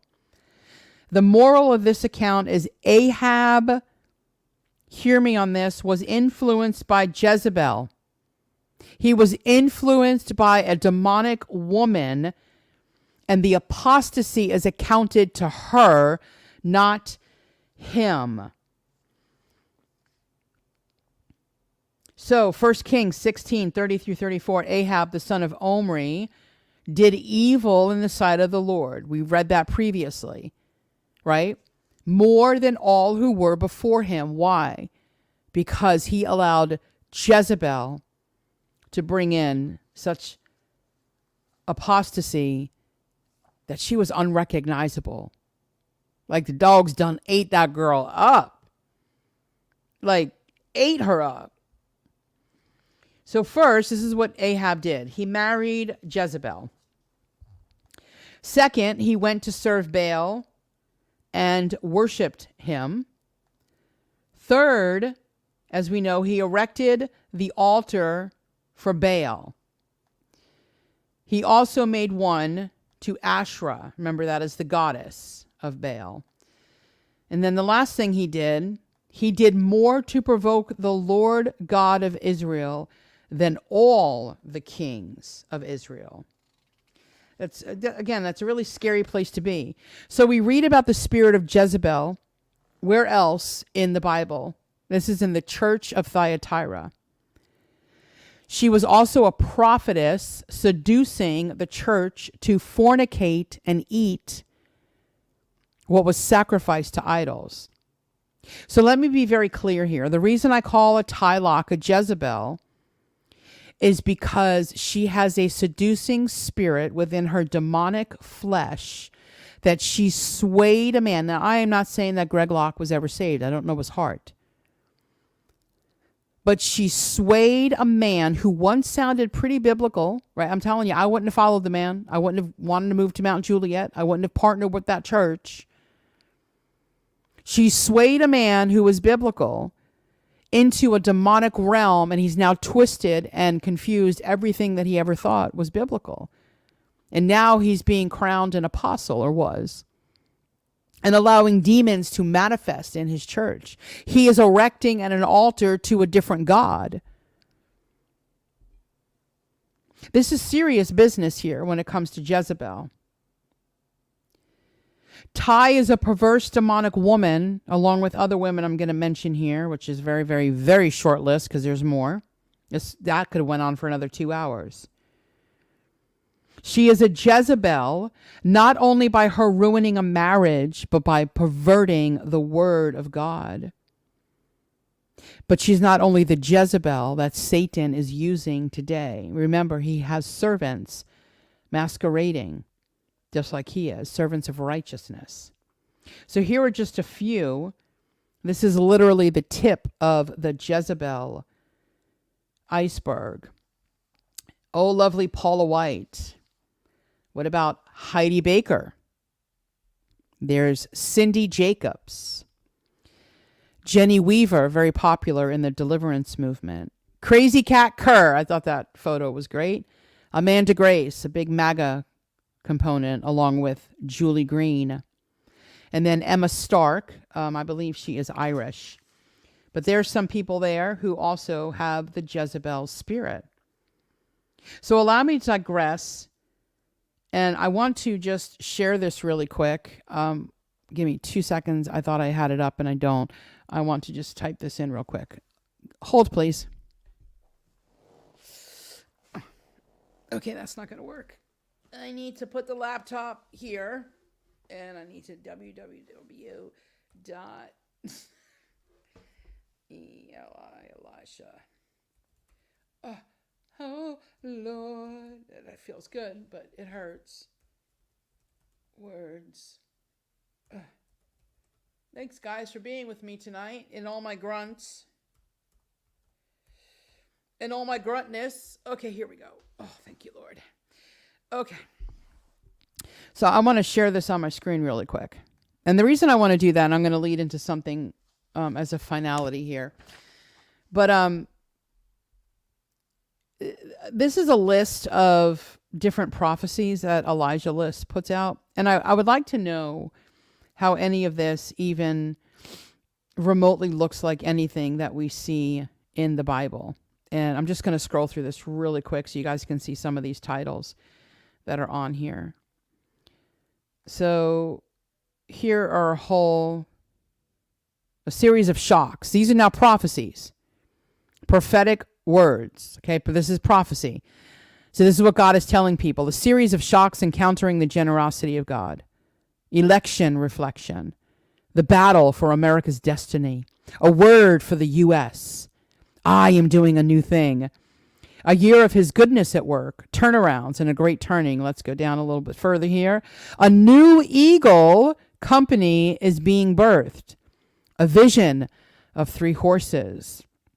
Ready in every season. Or how about this one? The appointed time is on you. America, the beautiful. And then we've got an unusual bumper crop of prodigals is here. What? Okay.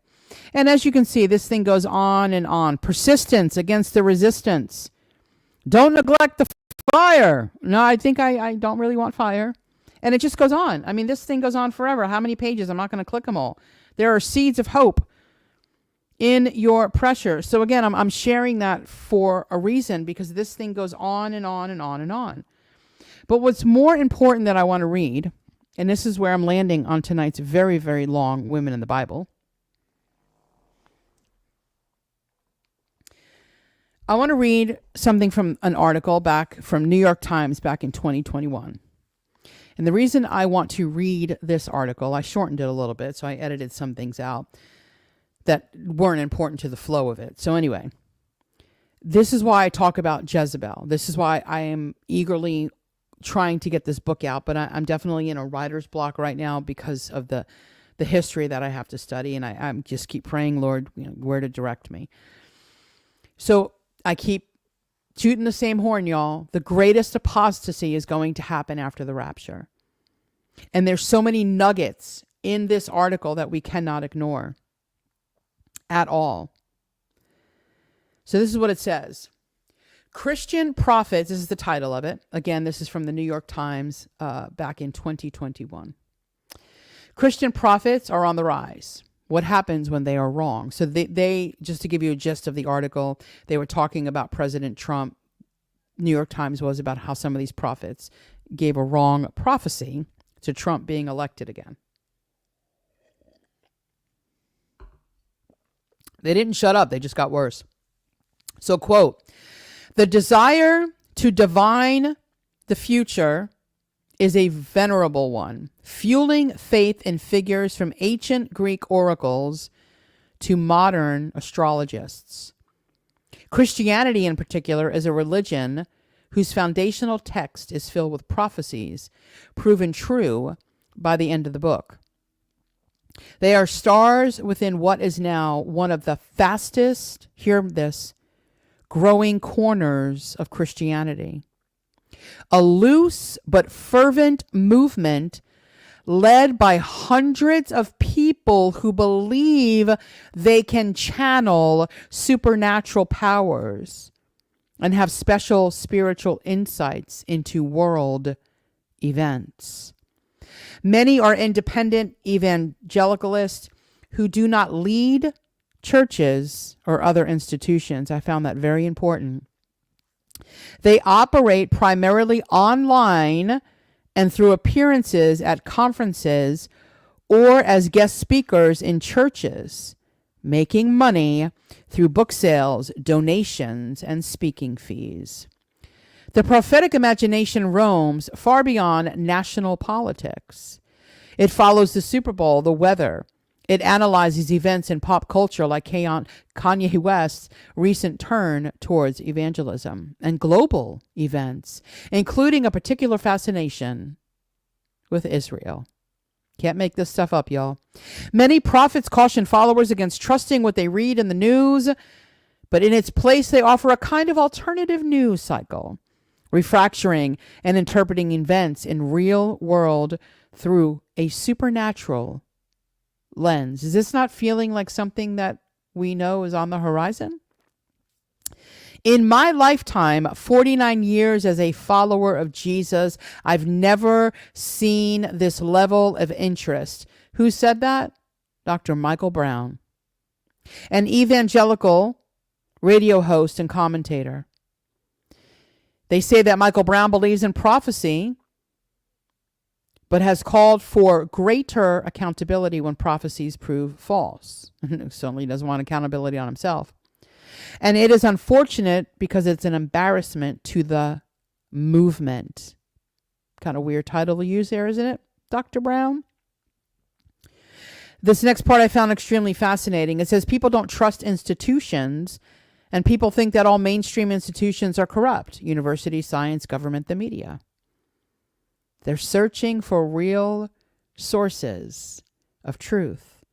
Prophecy is a facet of the fastest growing, charismatic Christian movement, which has an estimated 500 million followers worldwide and is characterized in part by the belief that the, quote, gifts of the Spirit, which also includes speaking in tongues and supernatural healing, continue into the present day. Who else is going to do supernatural signs, miracles, and wonders?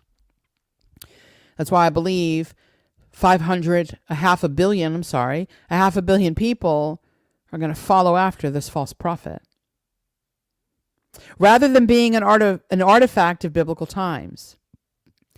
The internet has made it much easier for prophets to disseminate their visions with more outlets at their disposal: social media, podcasts, books, and traditional media ecosystems that remains largely under the radar, even to many other evangelicals. An appearance on It's Supernatural, an interview show host by the octogenarian televangelist Sid Roth, can be a career making for prophets. So can an endorsement from the venerable Elijah List, what I just saw, what you guys just did. Their newsletter, which claims 240,000 subscribers. Charisma magazine and the CBN both cover prophetic predictions. I found this fascinating, and then I'm going to be done here. Jennifer Evaz, who calls herself the praying prophet, realized in college that she could hear God's voice in a way she could prove out. When she and her husband started to lead a church in Central California, she would have dreams and receive specific information about people who attended. She was careful not to scare people, she said, often opting to check in with them rather than launch into specific predictions or insights. Sounds like a psychic to me, into their lives. She also started recording training videos on prayer and prophecy. Okay, we find that in the Bible, which caught the eye of Steve Schultz, who had founded the Elijah List and invited her to contribute. As her profile rose, she became internationally sought after conference speaker at events with names like the Inner Healing and Deliverance Institute and the Prophetic Wisdom and Prayer Conference, where believers pay to gather, hear this, for music, prophecy, and inspiration. Apparently, Jesus is not on that ballot. I always said music and charismania will be a big component into this false religion. Ms. Evaz occasionally offers public prophecies about national or international events. In May 2015, she announced that the year-long drought in California was over and that the rains were coming back. The reason I brought in this article was because of this right here. The message tied together the biblical prophet Elijah's experience on Mount Carmel. Miss Evaz's recent trip to Carmel by the Sea, California, a vision of a mother bear fighting for her cubs, the California state flag, and the Governor Gavin Newsom. The drought did not formally end until 2017, although the state experienced unusually high rainfall over the summer of 2015. So guys, am I off the mark on this one? Am I off the mark to say Jezebel is present in our day today? I don't think so. Biblically, I think I'm on the mark, because biblically we read in Revelation chapter 2 that there are clearly two distinct different people in that church. There are those who follow after Jezebel and those who don't. It clearly says, and I'm going to end it here, Revelation chapter 2, verses 24 through 29. But I say to you, the rest who are in Thyatira and who do not hold this teaching, who have not known the deep things of Satan, as they call them, I place no other burden on you. Nevertheless, what you have, hold fast until I come. He who overcomes and he who keeps my deeds until the end, to him I will give authority over the nations, and he shall rule them with a rod of iron, as the vessels of the potter are broken to pieces. As I also received authority from my Father, and I will give him the morning star. He who has an ear, let him hear to what the Spirit says to the churches. So clearly there's two groups in this church. There's one that serves Satan. It says it right there. They know the deep things. They don't know the deep things of Satan. So clearly there's another group who knows the deep things of Satan. And I'm not sure about you, but that really hit home with me. I'm not sure why any professing Christian, now hear me on this, calling out false teachers and false doctrines, that's not knowing the deep things of Satan. That's exposing what the Bible tells us to do, being a Berean. But I don't understand a deep knowing of Satan on some of these Christian YouTube channels. Why would you want to know the deep things of Satan? Why would you want to know about the occult and the Luciferians and deliverance and false signs and wonders, false doctrines? Why would you want to know how things start? Like, this is enough research for me.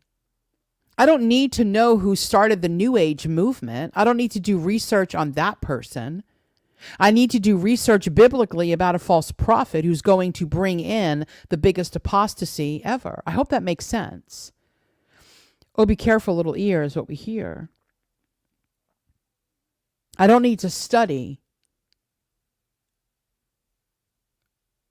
what a New Ager studies. I don't need to study what a false I don't need to understand what Pentecostal is and charismania. I need to know the basics. I don't need to get into what the Word of Faith movement is and who started that. I need to expose it and why it's different from the Word of God. So my hope and my prayer and my plea, this is going to hurt because I got to put this here. Time out.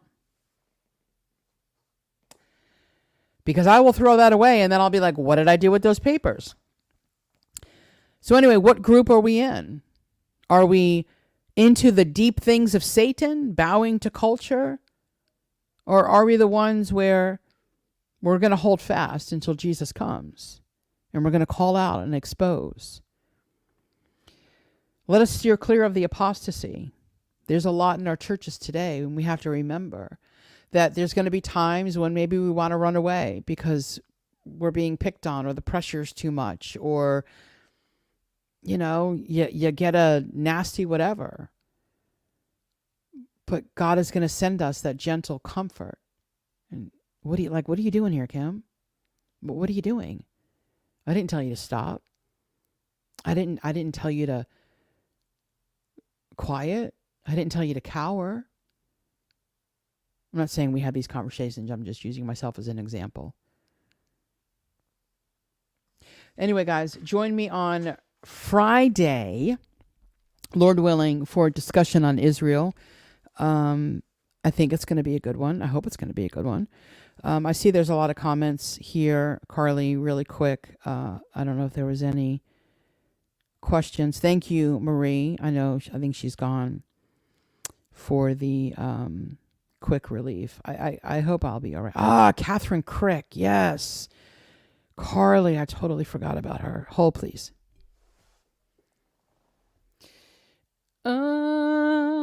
Let me lean up. Got to do a slow-mo.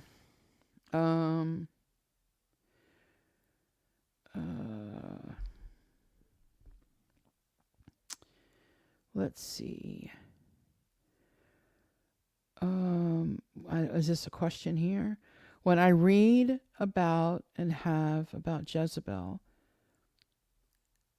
he reminds me of Biden, not trying to be political here, but I call Harris Jezebel. I don't know if she's a type of Jezebel, only because, I guess she could be in a way. But she's not leading anybody into apostasy. That's what Jezebel, that was her modus operandi, is to lead someone into apostasy, if that makes sense, right? Mary Jo, like I said, when I'm done with this, I'm going to lay out there on that mat, and because I can feel it, when I just got to work it out. I know I did something. I don't know. You know what? I am working on, I don't know, Carly, when did I message you last? Like 1 o'clock in the morning, 2 o'clock? I don't even remember. It was a late night for me. I feel like I didn't get to bed until 2 o'clock in the morning. Let's see. So your last message came in at 1:50. I think I messaged you around 1:30. So I feel like I did some shut-eye, like at 2. And then my alarm went off and I said, no, I don't want to get up. So it could have been the way that I slept. It could have been my workout yesterday. I don't know, because it just started hurting. Or it could be, I'm sure for all of us ladies going through the change of life, They say sometimes we'll get these pains like on our little hip bone out here that just hurts. It could be that. I don't know, but I'm going to finish my rest of my little tea here. And like I said, put some biofreeze, stretch out, and I'll be good. But I was up late, Carly. So that could be it. I could have just slept, like, oh, like, I'm what do you want? And just, I don't know. I don't know how I slept. I know I slept peaceful, though. I really did. I don't know about y'all, but the sun was a little bit brighter today here in Florida. And I'm very happy for my Floridians, because just so you know, not only did Trump he dominated the state, but Amendment 3 and Amendment 4. So Amendment 3 was for them to legalize marijuana. And it's not the fact, listen, people want to smoke weed, you can smoke weed. But the unfortunate thing, people can smoke on right outside of a restaurant. They can smoke anywhere. There's no restrictions, right? Just like if you see someone smoking a cigarette, they could be smoking a joint. And I remember years ago, I visited Seattle and they were out there and I was like, what? We were at the fish market. And I was like, oh God, and the guy's like, it's legal here. And I'm like, what? You guys are a bunch of idiots. But it went from that to now they have heroin stations where you can get a shot of heroin so you can have it with a clean needle. Yeah, Seattle's the city to be in. So anyway, so we here in Florida, because I voted no, I don't want that legalized. And I always do when I vote. I just don't vote down ballot. I do my research on all these amendments. And just so you know, if you don't know, I'm going to lean forward. So hold on. Or maybe not. I'm just going to sit right here. In case you don't know, if you just read just the snippet of the amendment in your state, there's a lot of other language embedded in that. So let's just say hypothetically, you could be voting for, I don't know, like one of our ones were for the homestead to be adjusted. Carly, you might not know what I'm talking about. We have homestead here for our taxes, property taxes. But so I always have to remember when I talk, there's not people who live here in America. So sometimes they're like, what is she talking about? But they'll adjust your homestead for inflation here in Florida. I don't know if that was on your ballots in your states. But anyway, so for instance, let's just say it had that as the top line. Everyone's going to be like, yes, of course. But then embedded in that amendment might be, I don't know, you've got to jump off your balcony or something stupid, right? So I've always learned to read through the amendment. So I'm saying all of that. So Amendment 3 was to legalize marijuana, the great state of Florida, 86 that again, and said a big hearty no. And then Amendment 4 was the abortion, which I think most states had that on their ticket today. And I think here in Florida, DeSantis bans it after 6 weeks. So what that would mean, because Trump, I don't know if you guys understand exactly what he's doing. Roe v. Wade, back in the day when Roe v. Wade was first put on the books, it was to the state's discretion. It then became federal.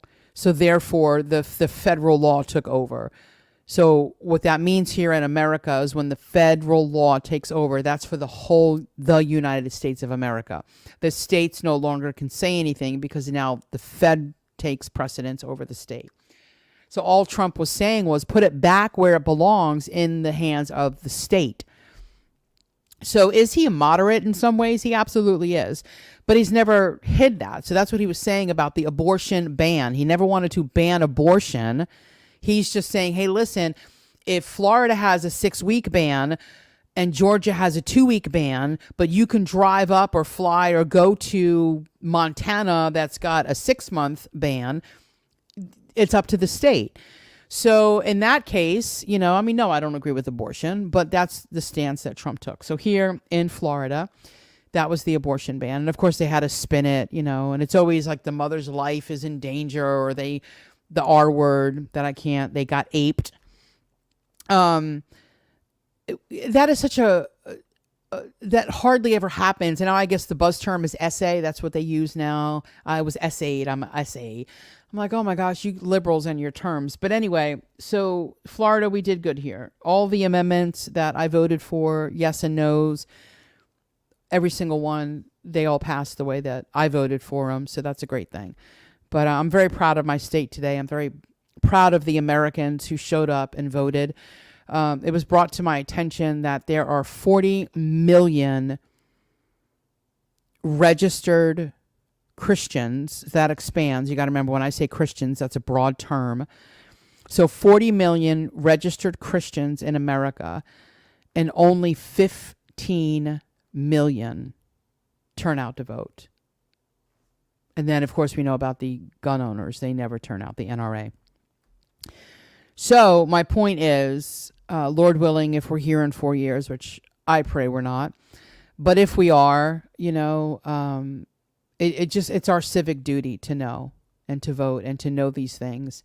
God has blessed us in an amazing nation, and I will never not vote. And I go through phases. I'm like, I'm not voting, because I've heard people like a J.B. Hickson or Zach get in my ear, or my other friend, this guy Michael Straight, who I'm no longer friends with because I just got tired of hearing it, convincing me that I shouldn't vote. But yet all along, every time I would hear it, I would just get this bubbling feeling inside, like, what? No, Lord, you've put me in such an amazing country. Like, why wouldn't I want to vote? You use people. So anyway, I just got to the point where I just stopped listening to people, and I just did how the Lord led. And I've always felt a peace about voting. I've always done my due diligence about voting, and I'll never vote down ballot. What it means is, if I'm voting for Trump as a Republican, every other person I'm voting for in the Republican Party, no, because some of them can stink. So why would I vote for you just because you're on the conservative ticket? No, you're not going to get my vote. I need to know what you stand for, even with the circuit judges. So I think when we vote, it's not just the president. It's a lot of things in this country. And that's what they don't understand. The people like JB and Zach who say don't vote, even though they don't tell you not to vote, but they're telling us not to vote. It's kind of like date setters, right? They're not setting a date all the while setting a date. But anyway, stop having two opinions. Stop being double-minded. But that's the whole point. You're not just voting for a president. You're voting, right, for babies not to be murdered up to 9 months. You're voting for homeowners to be able to, with inflation, have their homestead exemption go up, which is actually beneficial. You're voting for circuit judges in your county. I mean, that's what I'm saying. Voting is not just Donald Trump. And that just bothers me, because it's an all-encompassing thing here in America. And we just sit back and we don't partake in that. And even in the midterm elections, we need to vote for this stuff. We need to understand what are things going on the ballot. We need to. So again, don't vote for a president. Fine. But vote the stuff that's going to change. You can't complain that we're still murdering babies if you don't vote on it. You can't complain when they're smoking weed in your backyard because you didn't vote for it. Do you see my point? We have to vote. We have a voice. It's our civic duty as Americans. How did I get on that? Girl, I don't know. I'm just losing it right now. I'm just going to drink my ginger and my turmeric and call it a day. That pepper really gives a little bit of a kick. So again, 1 tablespoon fresh ginger, 1 tablespoon fresh turmeric, however you say it, tomato. 4 cups of water, a little dash of pepper. Let that bad boy boil. Once it does, turn it down. Did I say cover? I should have said cover. Turn it down to a simmer. Let it simmer covered for 15 minutes. Take it off the heat. Let it cool for about 10. Put a little bit of lemon and some honey, and bing, bam, bada, boom. You can put the rest in some mason jars, and you got yourself some good tea, ladies. It's good for our bate. Yes, our bate. Okay. Okay, hold on. Cindy, hi, beautiful. Yep, and I don't want my son going to war or my future grandchildren being told lies about how God made them. Absolutely. And that's it, transgenders on the ballots. That's what I'm saying. When they just say don't vote because it's a rigged system, they're negating that. They're taking that away, and I don't agree with that. They're saying, well, And then they want to complain about the evil in the world, but yet they're not voting to rid the evil. Like, you see what it's just, anyway. Two opinions. They're unstable in all their ways. That's all I'm going to say. And God is sovereign. There should be no but at the end of that either. So on that note, ooh, child. Ooh, child. Things are going to get easier. Okay, hold on. Oh, yeah. I'm going to end this stream here, y'all. Have an amazing evening. So again, if there's any prayer requests, I do pray. I write them down. If you don't want me to know your real name, you can, I don't know, make up an email address or whatever. But I do, so feel free to email me if you have any prayer requests for me to pray over. They sit back there on a legal pad, and I just write them out, and I talk to the Lord. His will be done. So anyway, guys, I love you. Thank you so much for listening about Jezebel and Elisha and all sorts of goodies tonight, because this is a really long episode for a Wednesday night. I love you. Lord willing, I will see everyone here on Friday, and we're going to talk about Israel, God's chosen people. I love you guys. Thank you for listening to this week's podcast. If you haven't already, we would love for you to be a part of it. So make sure you hit that subscribe button. If you have questions, comments, or concerns, shoot us an email, questions@lifeclipspodcast.com. And as I always end it, I will see you here, there, or in the air.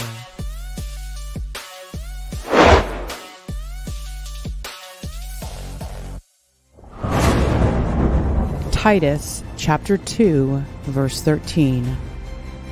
Looking for the blessed hope and the appearing of the glory of our great God and Savior, Christ Jesus.